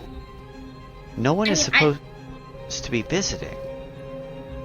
I mean, I got here, and then I walked around the fair. That was pretty cool. But I've been looking for people who might know stuff about this, the dragon skeleton, because like there was the prophecy, and I was apparently hunted. But then my parents were like, "Oh, this part's a secret, so don't tell anybody."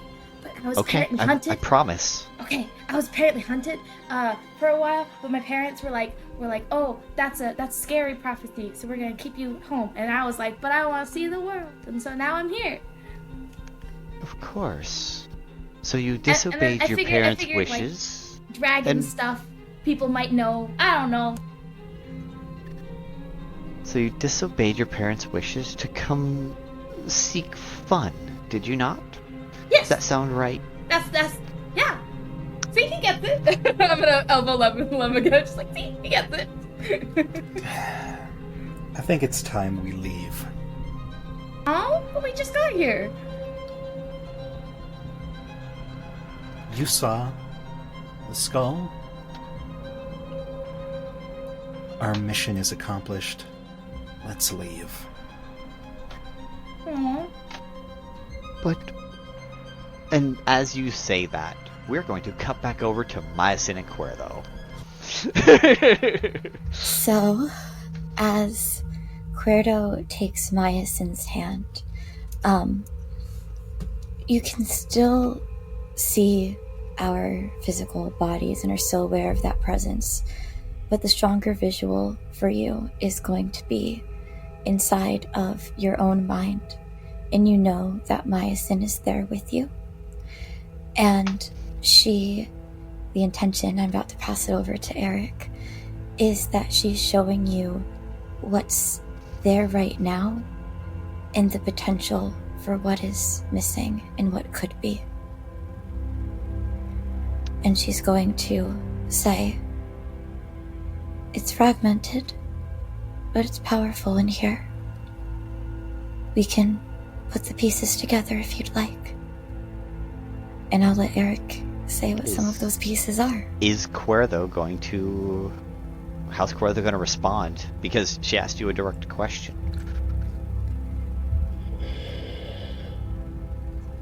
I mean, I don't think Kuerdo has ever been shown the inside of his mind or something that is like the inside of his mind. I think that more than an active response is more of a intuitive impulse of when the point of something is amiss is brought up. There's almost like a reflex of, oh, I need that. Obviously, I need that. So I think before Kuerdo can actually vocalize yes or no, the first response in his body and in the back of his mind is, this is needed. And that's what probably triggers whatever comes next. With that being the trigger, not the want, but this intrinsic need, you feel this squeeze on your hand and this presence that is Miasyn but not. Is not quite the soft gentle that's been speaking to you. It's something that connects more to that feeling of need.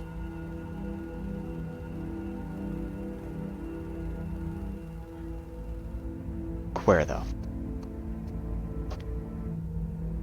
Previously, you were in this almost astral sea of sorts. You could hear the lapping of the ocean waves as if they were hitting against the shore.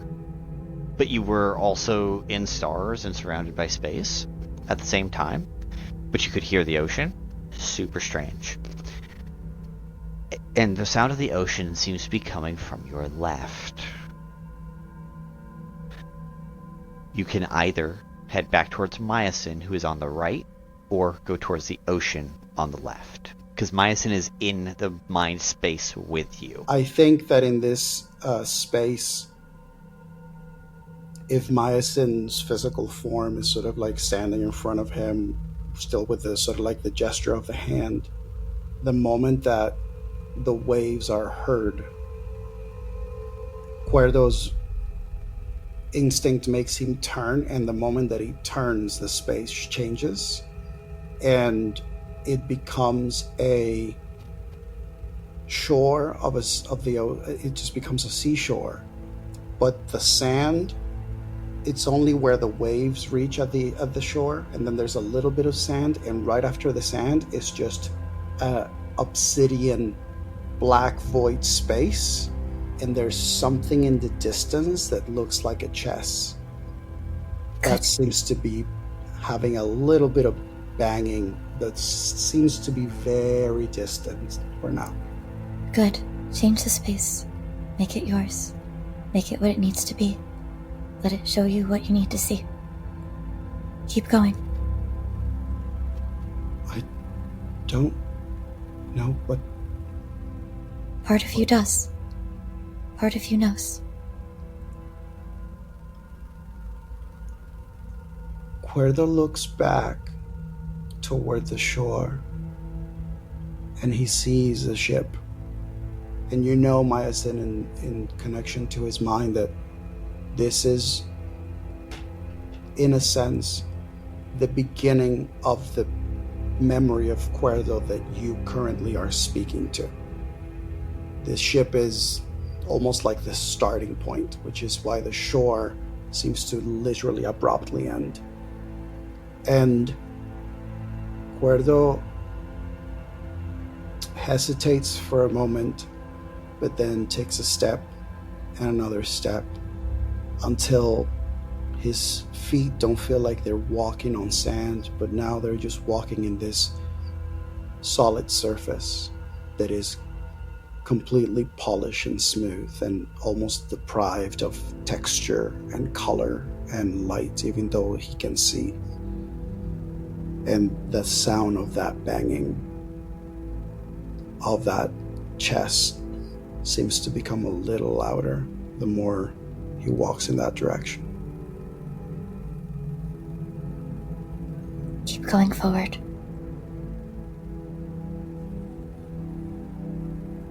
As Kuerdo, you proceed forward, what you see is not Kuerdo. And Miasyn, you see it too. It's not Kuerdo. This is a gray heap. Humanoid, but a gray, massive person curled up in a ball. And you hear weeping. But it's not sadness, it's loneliness. Which is almost worse than sadness. Kuerdo, you have been hiding the pain of solitude from yourself for so long. This is part of why. And that is what you see before you in this darkness, just in a corner. A gray figure. And Kuerdo, you can describe the rest of what he would look like as he lifts his head and all of that stuff, but you see this gray figure weeping from loneliness in its isolation.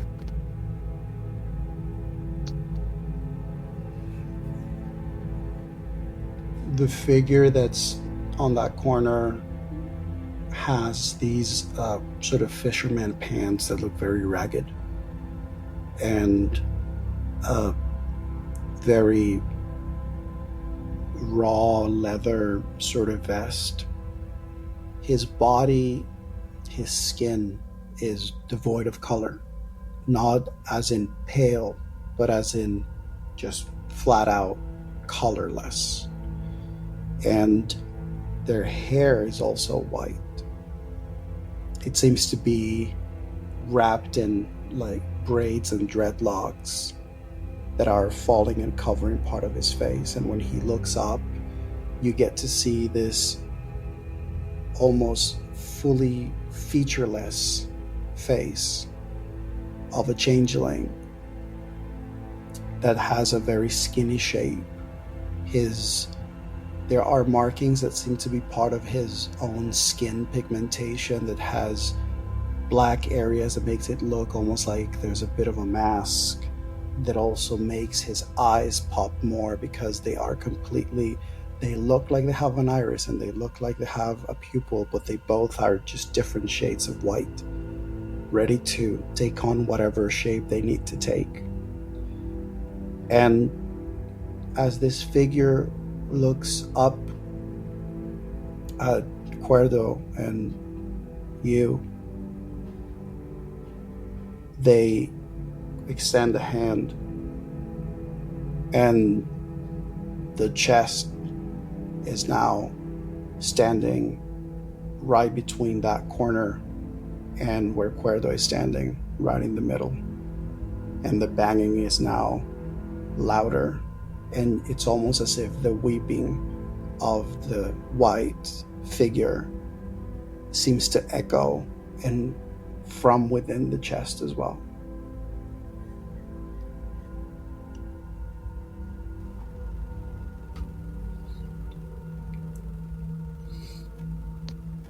What now, Kuerdo?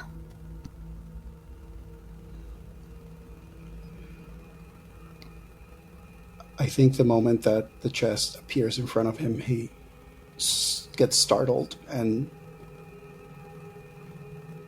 he doesn't know it, but he recognizes it. And there's a moment of, no, I don't want to do this. I don't want to do this. This is not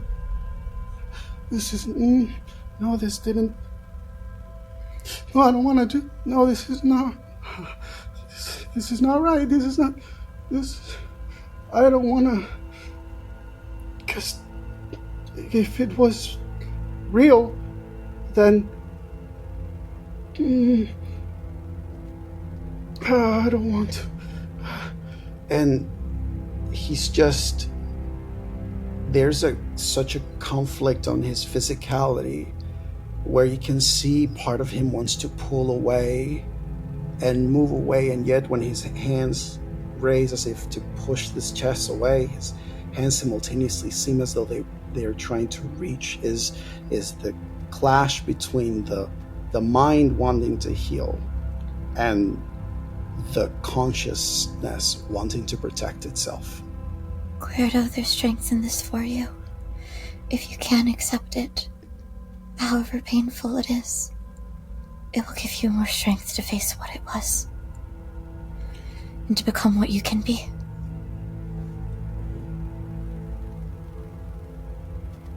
Kuerdo turns to you. You see him scared.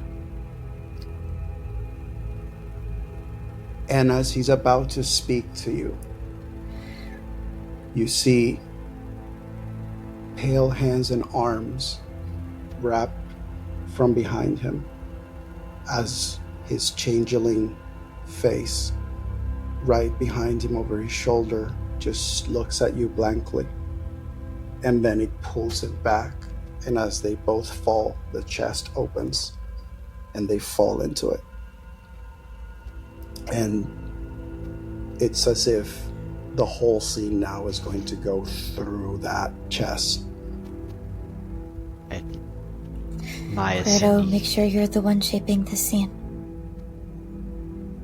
You make the landscape. You make the dreamscape. This is your mind. Shape it, Kuerdo.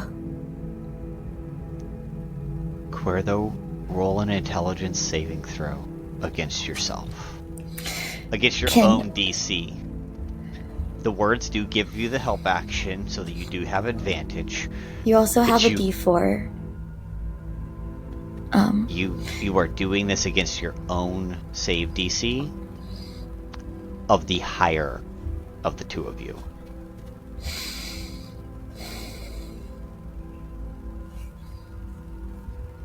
So that's...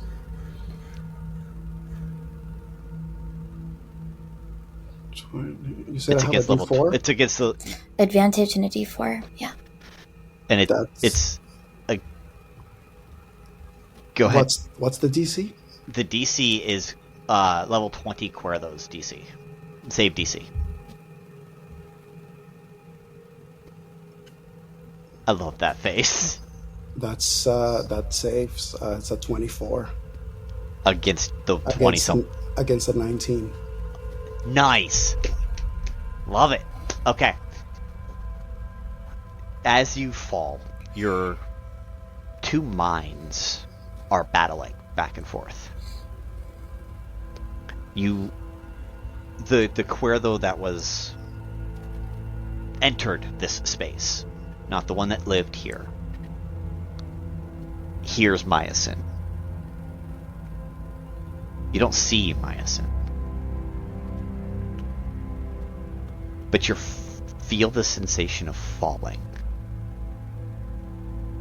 100 feet, 200 feet, 1,000 feet. You're in a free fall. As your psyches are battling back and forth of who's going to take control. And at the end, you do see this blackened, murky Icarus water. That is what it looks like you're going to fall into. At the very last moment, you pull you in. And how does Kuerdo absorb the memory, knowledge, ability, and skills of the other Kuerdo? And yes, Kate, go ahead. The last thing you hear from Miasyn before this works would be, "This is your story, Kuerdo. Tell it yourself. You write this one." And how do the Kuerdos merge? I think the last words from Miasyn and his awareness of, I am in this space and I can control it.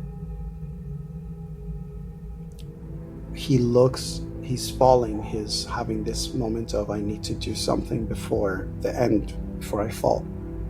And what happens is that he taps into a memory, not of the Kuerdo that has existed so far after the memory loss, but of the part of him that he has forgotten.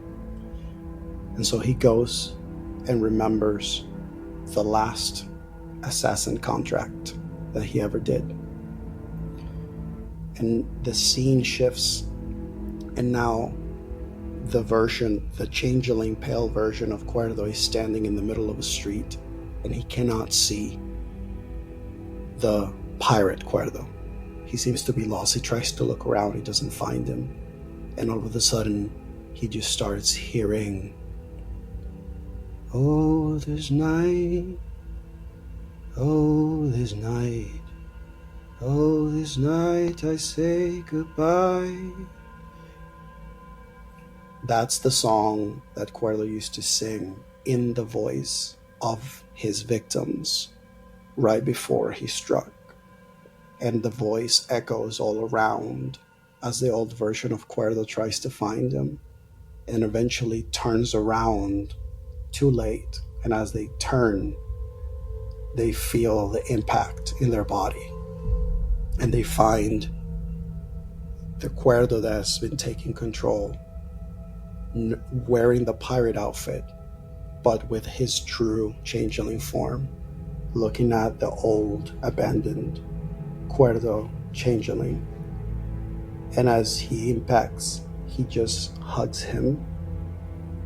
And in that hug,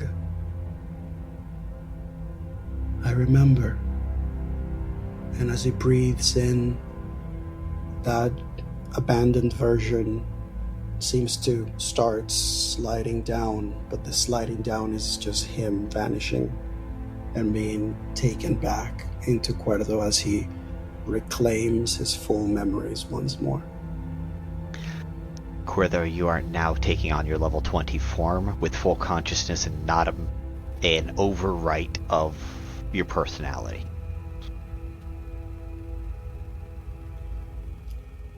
Okay. Okay, Eric. And as that happens, and Miasyn is there, and you feel her standing wherever is right for you within this dreamscape, but also still holding your hand outside of it, she will say, I do hope this is helpful to you. I don't imagine it will be entirely so, but I hope it is more helpful than not. I hope that you can continue to craft your story for yourself from here and not let someone else do it for you. And I do also hope that we continue to meet each other as friends.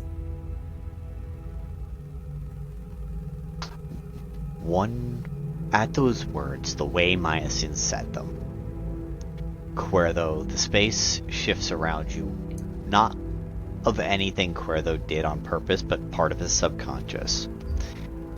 You're back in that Hall of the Changelings.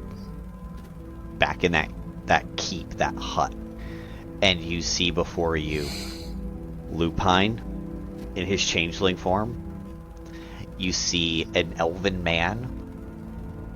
You see Elothin, the elven man, and you see the founder in his changeling form. And you are recalling that the founder said, we have to take out those who threaten me, because if we do not, all hope is lost. And then it shifts back to you guys being on the stairs. And you can tell that at that, Miasyn almost drops holding your hand, but she doesn't. She just stares into your eyes. And there is, for the first time since you've been talking to her today, a look of fear in them. But she still stays right by you, holding your hand, looking at you.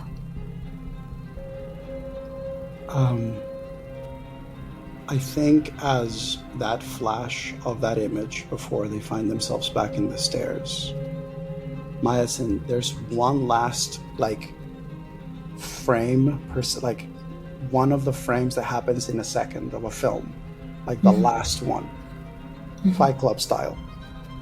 That before that image disappears, there's a flash of something that is completely different.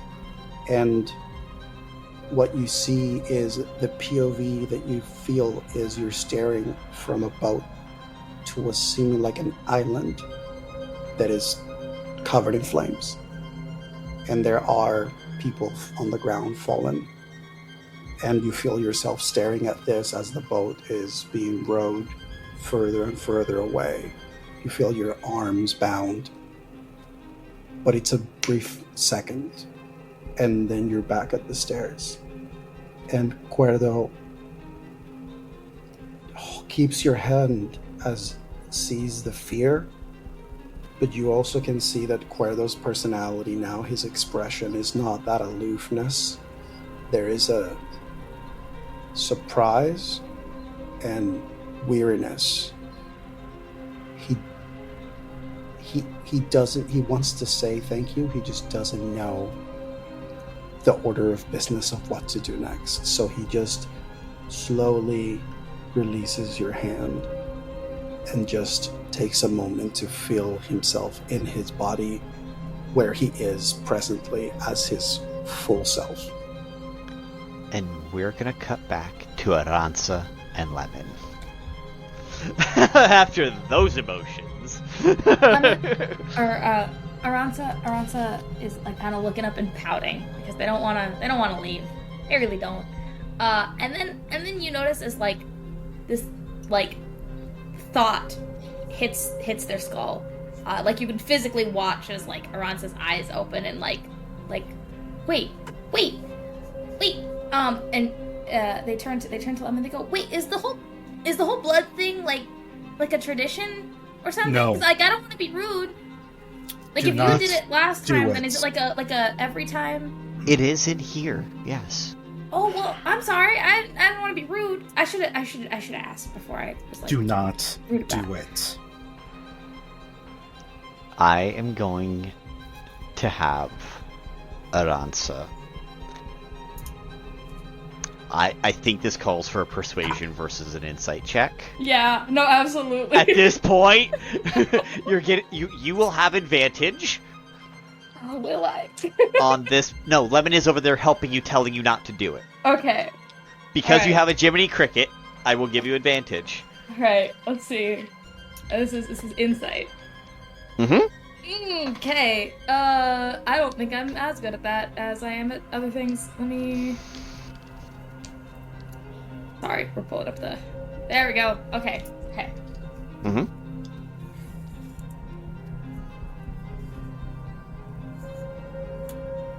What'd you get?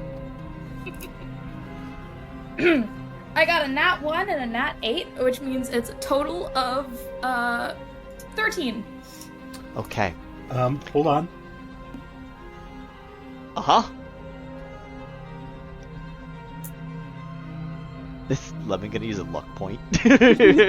I watched the, Okay, I it's watched only- them balance on 19 and 20 and then swap to 1 and 8. I can only use a luck point on myself. You can use a luck point against my roll. I think that Aransa has to be the one to. Okay. Let's see. Let's see. Do I have a thing? Can I do a thing here? This person got a dirty 20. You know what? Sometimes the dice want to tell a story, and Uh-huh. these dice landed in my dice tray and went, haha, no. He hands you this goblet. In your mind, Aransa, what is Aransa thinking as he hands you the goblet and says, "Drink up. It is tradition." Aransa's thinking, I can't believe that I got myself in a position where I have to drink blood. But also it'd be rude. How But also, badly? Because part of me wants to use Mage Hand to smack it out of your hand. you're welcome to try. You have free will. It's Aransa But, like, they're all if- choices. quickly chug. She's But, like, she's Fish, if you want this to happen, though, is the thing. Like, no, like look. Fish as a player desperately wants to see what happens, but like I don't want it to happen in spite of what other characters would otherwise do. Like, no, don't I think change this what would you be. do. I think this would be lovely if this happened. And so, I think like Mage Hand comes like just a second too late. Like as you Like, yeah, Aransa drink just like some. takes a sec to just like, all right, like hold your breath and chug, I guess, right? And then just in your head, you hear a very soft and kind voice. Sounds very similar, although still very different. Like the cadence is still the same, but the vocality is very different. This will prepare you for the journey that lies ahead of you, young one. Drink up. Hey, Game Master. Miasyn can hear telepathic conversations, so did I she am- hear that happen? Well aware, roll a perception check because you may or may not be in or out of Kuerdo at this exact the moment. sequence of events Yeah. that is this I would love for Miasyn to just catch it too late is what I'm going for, but she hears this and oh no, yes, perfect. Okay. This is the way this is playing out in my head. Please let me know if this matches with what the vibe is. So Aransa like takes the goblet and just kind of like looks at how mesmerizingly smooth the surface of the blood is and is like, all right, I want to be polite. And goes to take a sip, and I think the voice kicks in as they're sipping, and so they're like kind of confused, and they like I think they almost flinch a little, in the way they're holding the goblet. At which point the mage hand knocks the empty goblet out of my hand, and it clackles on the ground. And like that's the energy that I'm thinking of like, oh, I just finished it. Clank, clank, clank. Yeah. Miasyn, the DC was only going to be a 20 because the odds were fair. Like, the odds were fair you were going to get a chance. You catch the end of this and you recognize the voice is the founder. The voice that's speaking to Aransa right now is the founder himself. Aransa, I need you to make a Constitution saving throw for me. Okay, you rolled better than the other one, so.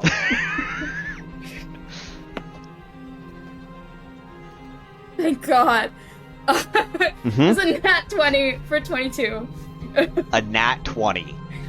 Thank The dice tell a story, y'all. The dice tell a story, y'all.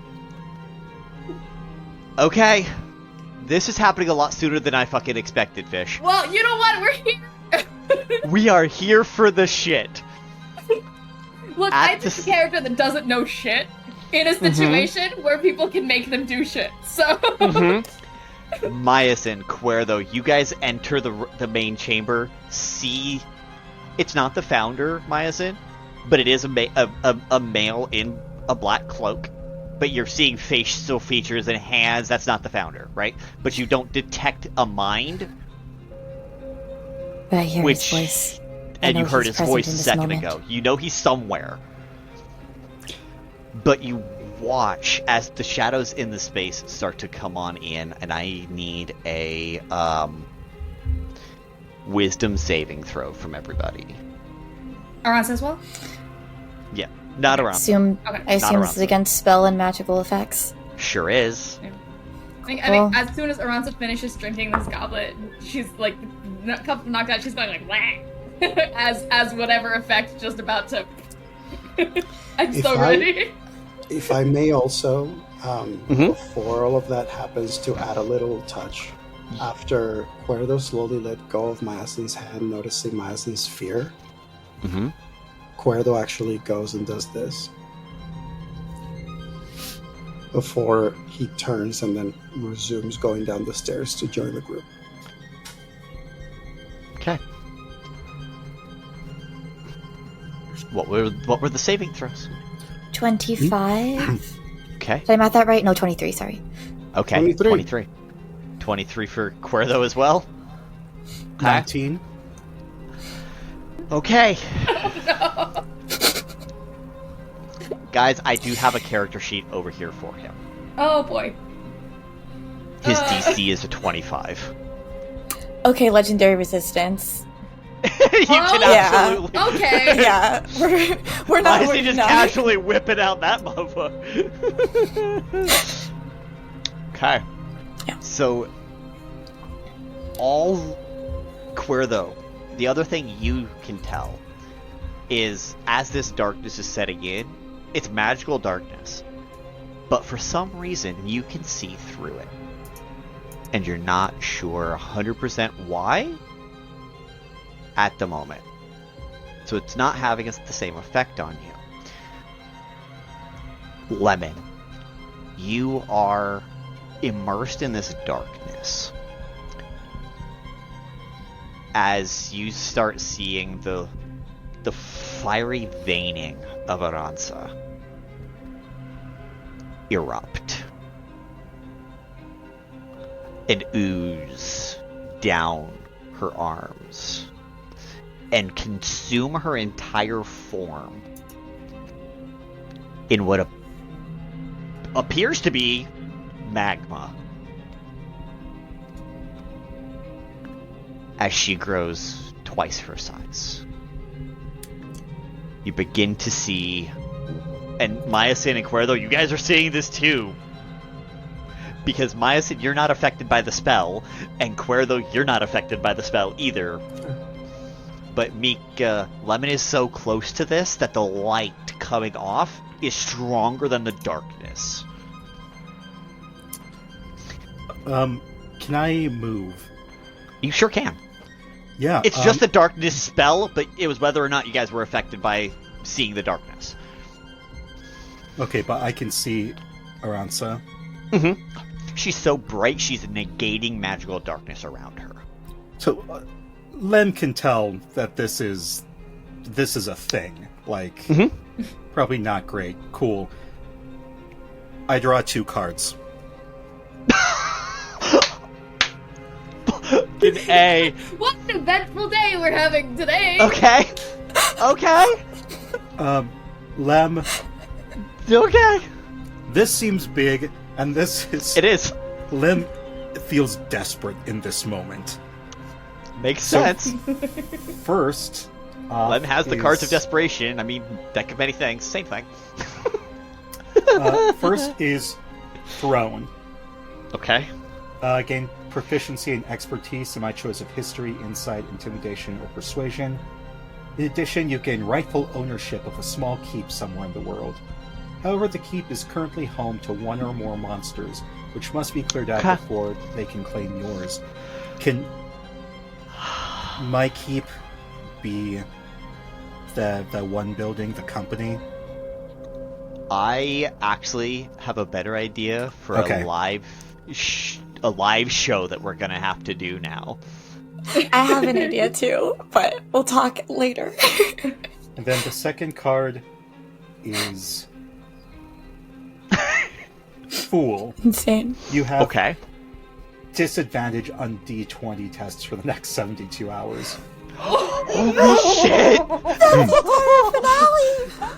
Draw another card. This card doesn't count as one of your declared draws. Oh no! Oh no! I made a choice. You sure did. Flames. A powerful devil becomes your enemy. The devil seeks your ruin and torments you, savoring your suffering before attempting to slay you. This enmity lasts until either you or the devil dies. So Lemon side quest, yeah, Just so we're clear, right? Disadvantage for the next 72 hours. A devil is now pursuing you. Business owner, like. Yeah. And you own a keep. Yes. I just imagined the dice rolling and about to fall on a 20, and then a devil hand grabs it, throws it at Mika, and says, "'Cause fuck you, that's why," and then disappears. Alright, well, those were my declared draws. I might just try again my next turn, so... That's... Okay. You know what? Sure. It's an eventful day. We're here. Aransa, you're not feeling any pain from this. Okay. The Constitution saving throw was for pain against what's going on. Man, the dice do tell a story. You're not hurting from what's going on. Magma is oozing out of your flesh. And How much of my consciousness do I have access to right now? Like, am I fully in my head, or am I aware and conscious? Okay, I think Aransa is first like bleh, and then is hit with like a wave of, oh, that's weird. Oh, what's happening? Oh, this feels real weird. But it's not able to come out in like words because of all of the transforming that's happening. So like as the bright, like, glowing begins to happen, as the magma begins to break through the scale, like, between the scales and start oozing out, the last thing that is visible before the light kind of blinds it out is just this, like, look of, like, extreme confusion coming from bright orange eyes. And all three of you are going to see that. That's not a question. Aransa, your face extends forward.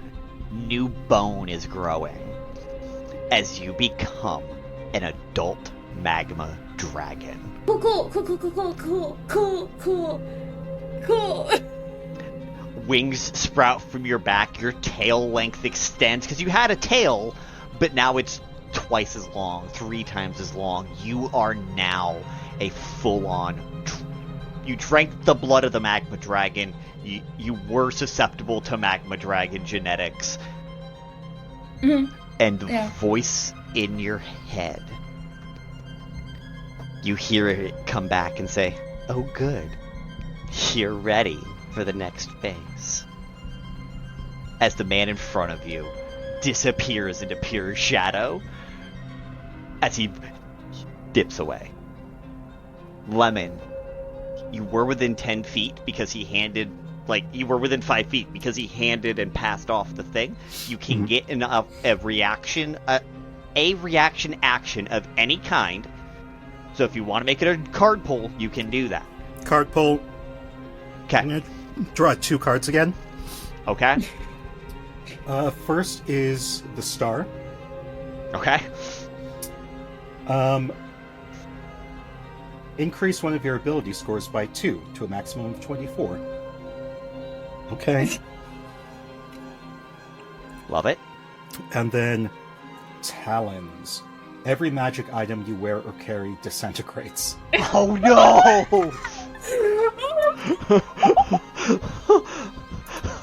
I'm sorry. What? So, goodbye to my glamored studded leather armor. Uh-huh. And my ring of mind shielding. Yeah. And my bag of holding. Oh, the ring of mind shielding goes away. It did. That's interesting. Alright, well, at this point, Miasyn knows he's not the founder anyway, so... Correct. Oh, my potion. We already figured that out. Flying. Your potion of flying is gone? My bee pendant. No! That was a custom item we built along the way. This was... the hubris of Lem. Lem truly thought because he got so lucky last time that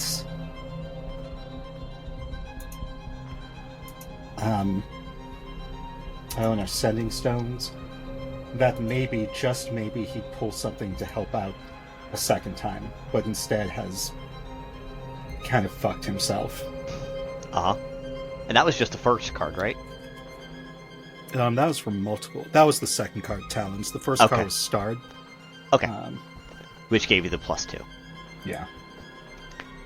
Love it. Is there... And the darkness dissolves as you guys do this, and Aransa, you return back to your normal form. Right before I do, while the guy is like, "You're ready," I think Aransa, like, the dragon shape visibly reacts in like the way that like a scared dog would.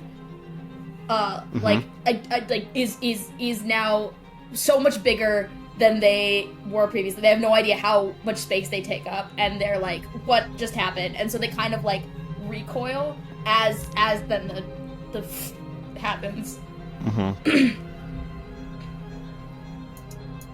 Your fear of what that was resorted you back into Aransa versus the dragon form. Yeah.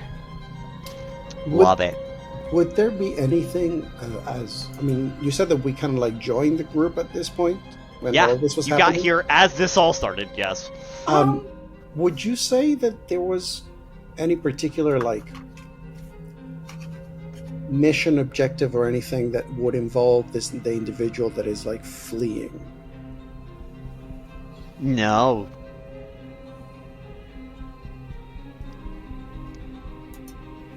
Not that Kuerdo would be aware of, because Kuerdo also doesn't know that the founder was the one who was talking to Aransa, so wouldn't know that. You know what? Give me an insight check. Can do. Because you are share an ally. That? You can in a second. Share Give me that a second. Kuerdo? Perfect. Yeah, in just a second.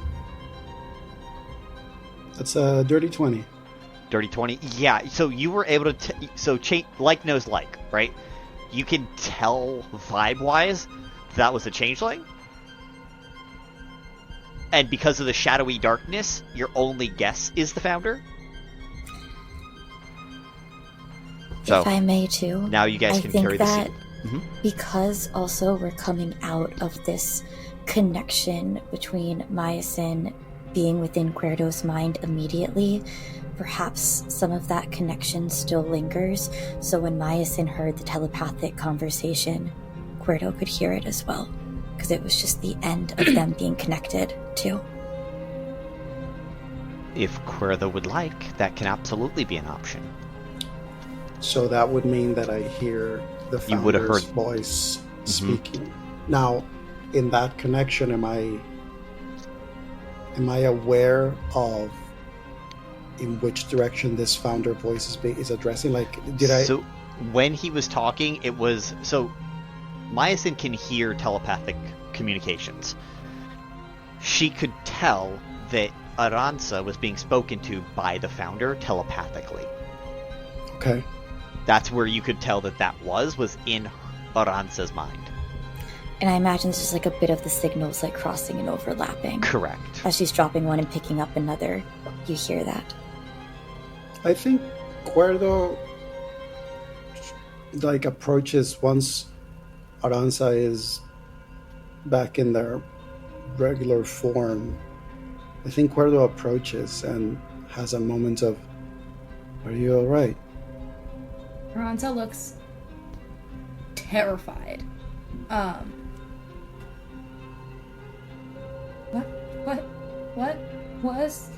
What was that? I don't know. How do They're you like feel? they're like clinging to their own clothing. The cracks between their scales around their eyes are still very much like glowing. And they're just what was that? What just happened?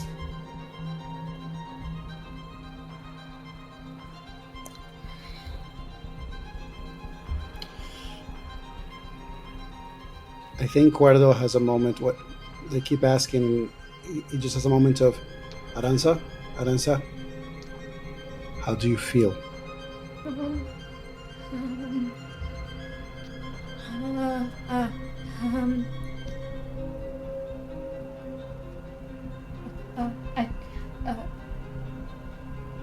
I don't think Aransa has words because there's it's just it like physically okay but mentally very not and doesn't really have a way of communicating that in the state they're in right now, so they're just kind of like Miasyn will walk up to Aransa and say, "I'm going to put a bit of protection on you for now. Is that okay?"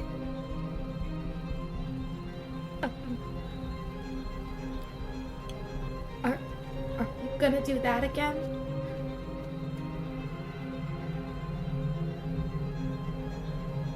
I would like... Have you ever met the leadership of Equishay? don't think so. No. Perhaps a conversation is in order. But for now, and she'll just like put her hand out like she would like to touch you and cast a spell. I'd like to just put a protection so that if someone is looking for you now, they would not be able to find you. Aransa flinches a little bit, but then like makes the decision to not, so that you're able to cast this. Miasyn is going to cast non-detection on Aransa. And probably a few more things that I will let you know later. Like all of it protection. Yeah, exactly. Like protection spell soup is what Miasyn is putting on Aransa right now. But certainly non-detection. And you feel as she does this, it's like this, it's a cold sensation, but the relief of cold. Like the relief that cold brings to actually, this would probably be very fitting for the transformation you just had, going from this, like, possibly, maybe if it was for you, like, too hot, overheated, the calm of a chill and kind of the wake to your senses that cold brings. There's kind of like a hiss of steam almost as that wave of cold kind of swallows Aransa, and all of the like red around their eyes kind of hisses and kind of dulls as it, like, in the way that, like, you know, when you hit like hot metal with water, how it like hisses and cools. That's what it kind of looks like as all of that kind of. There's still a little bit of a glow, but it's you are having a calming effect.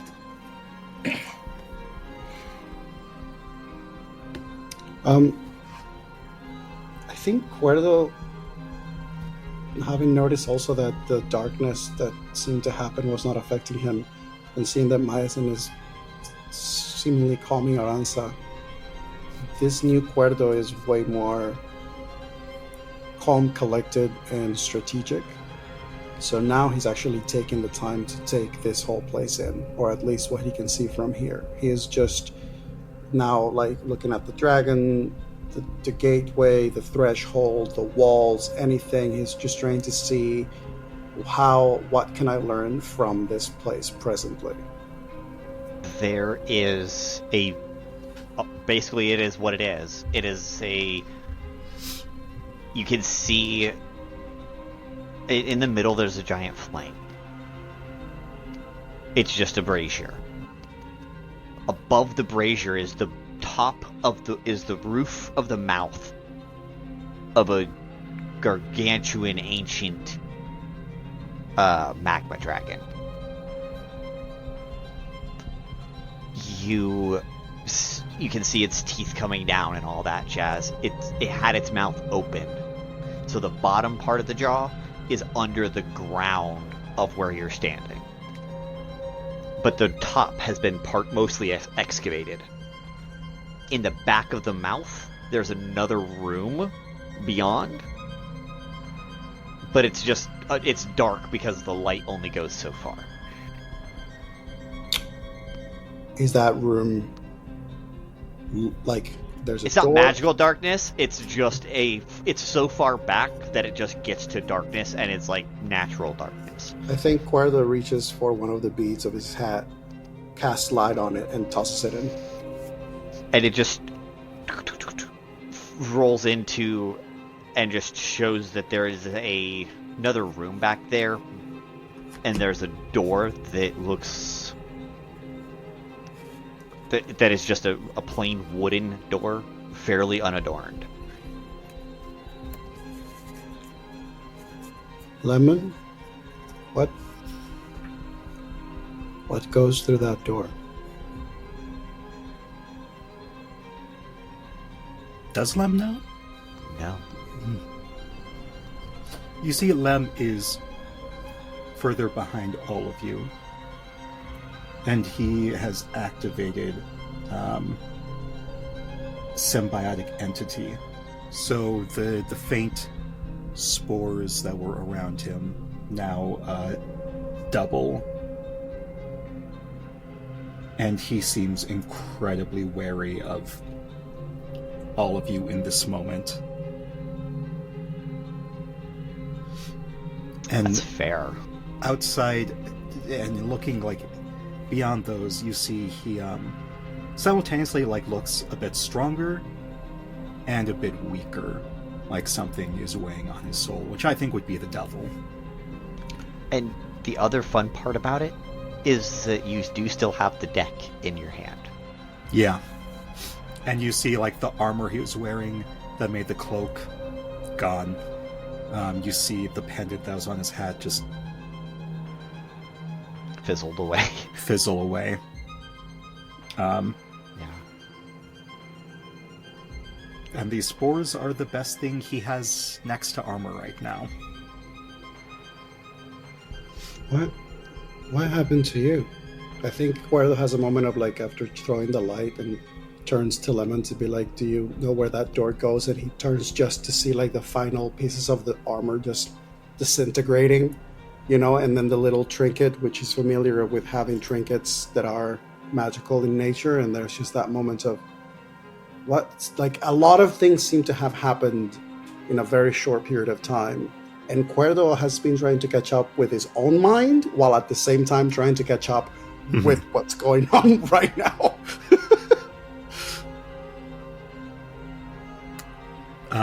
Lem says,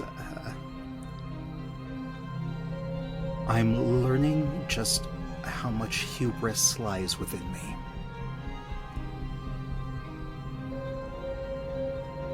I do not know where that door goes.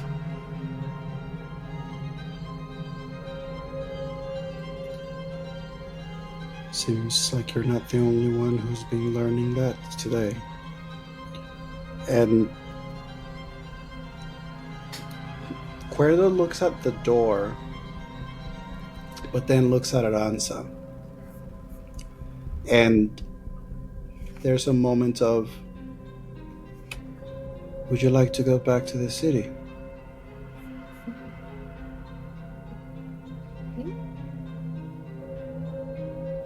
I think so.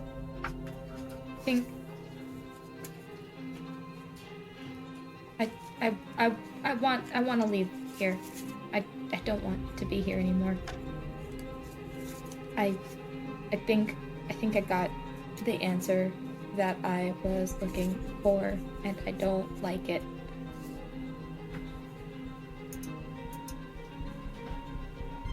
Shall we head back then? And he's asking now to the group.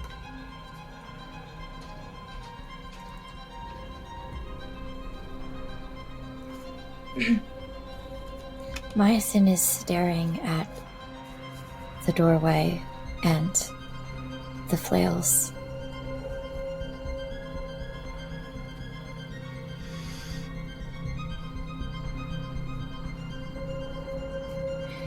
I think we're wrong. Oh, sorry. No, you were saying. If you have found what you are looking for here and your journey in this space is done, then I do encourage you to move on from this place. Little good comes from here.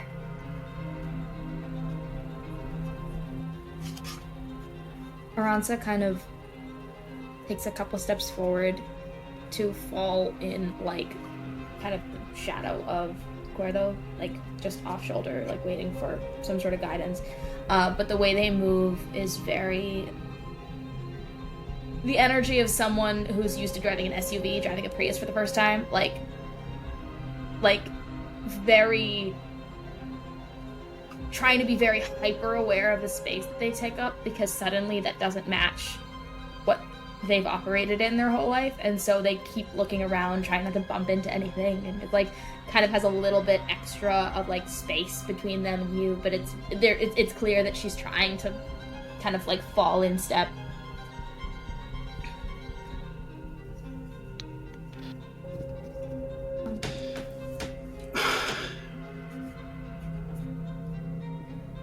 Lemon, what about you? I need to regroup. Let's leave. Okay. With unanimous consent. Oh, go ahead, Kuerdo. Go ahead. Kuerdo's got one more up his sleeve. Okay.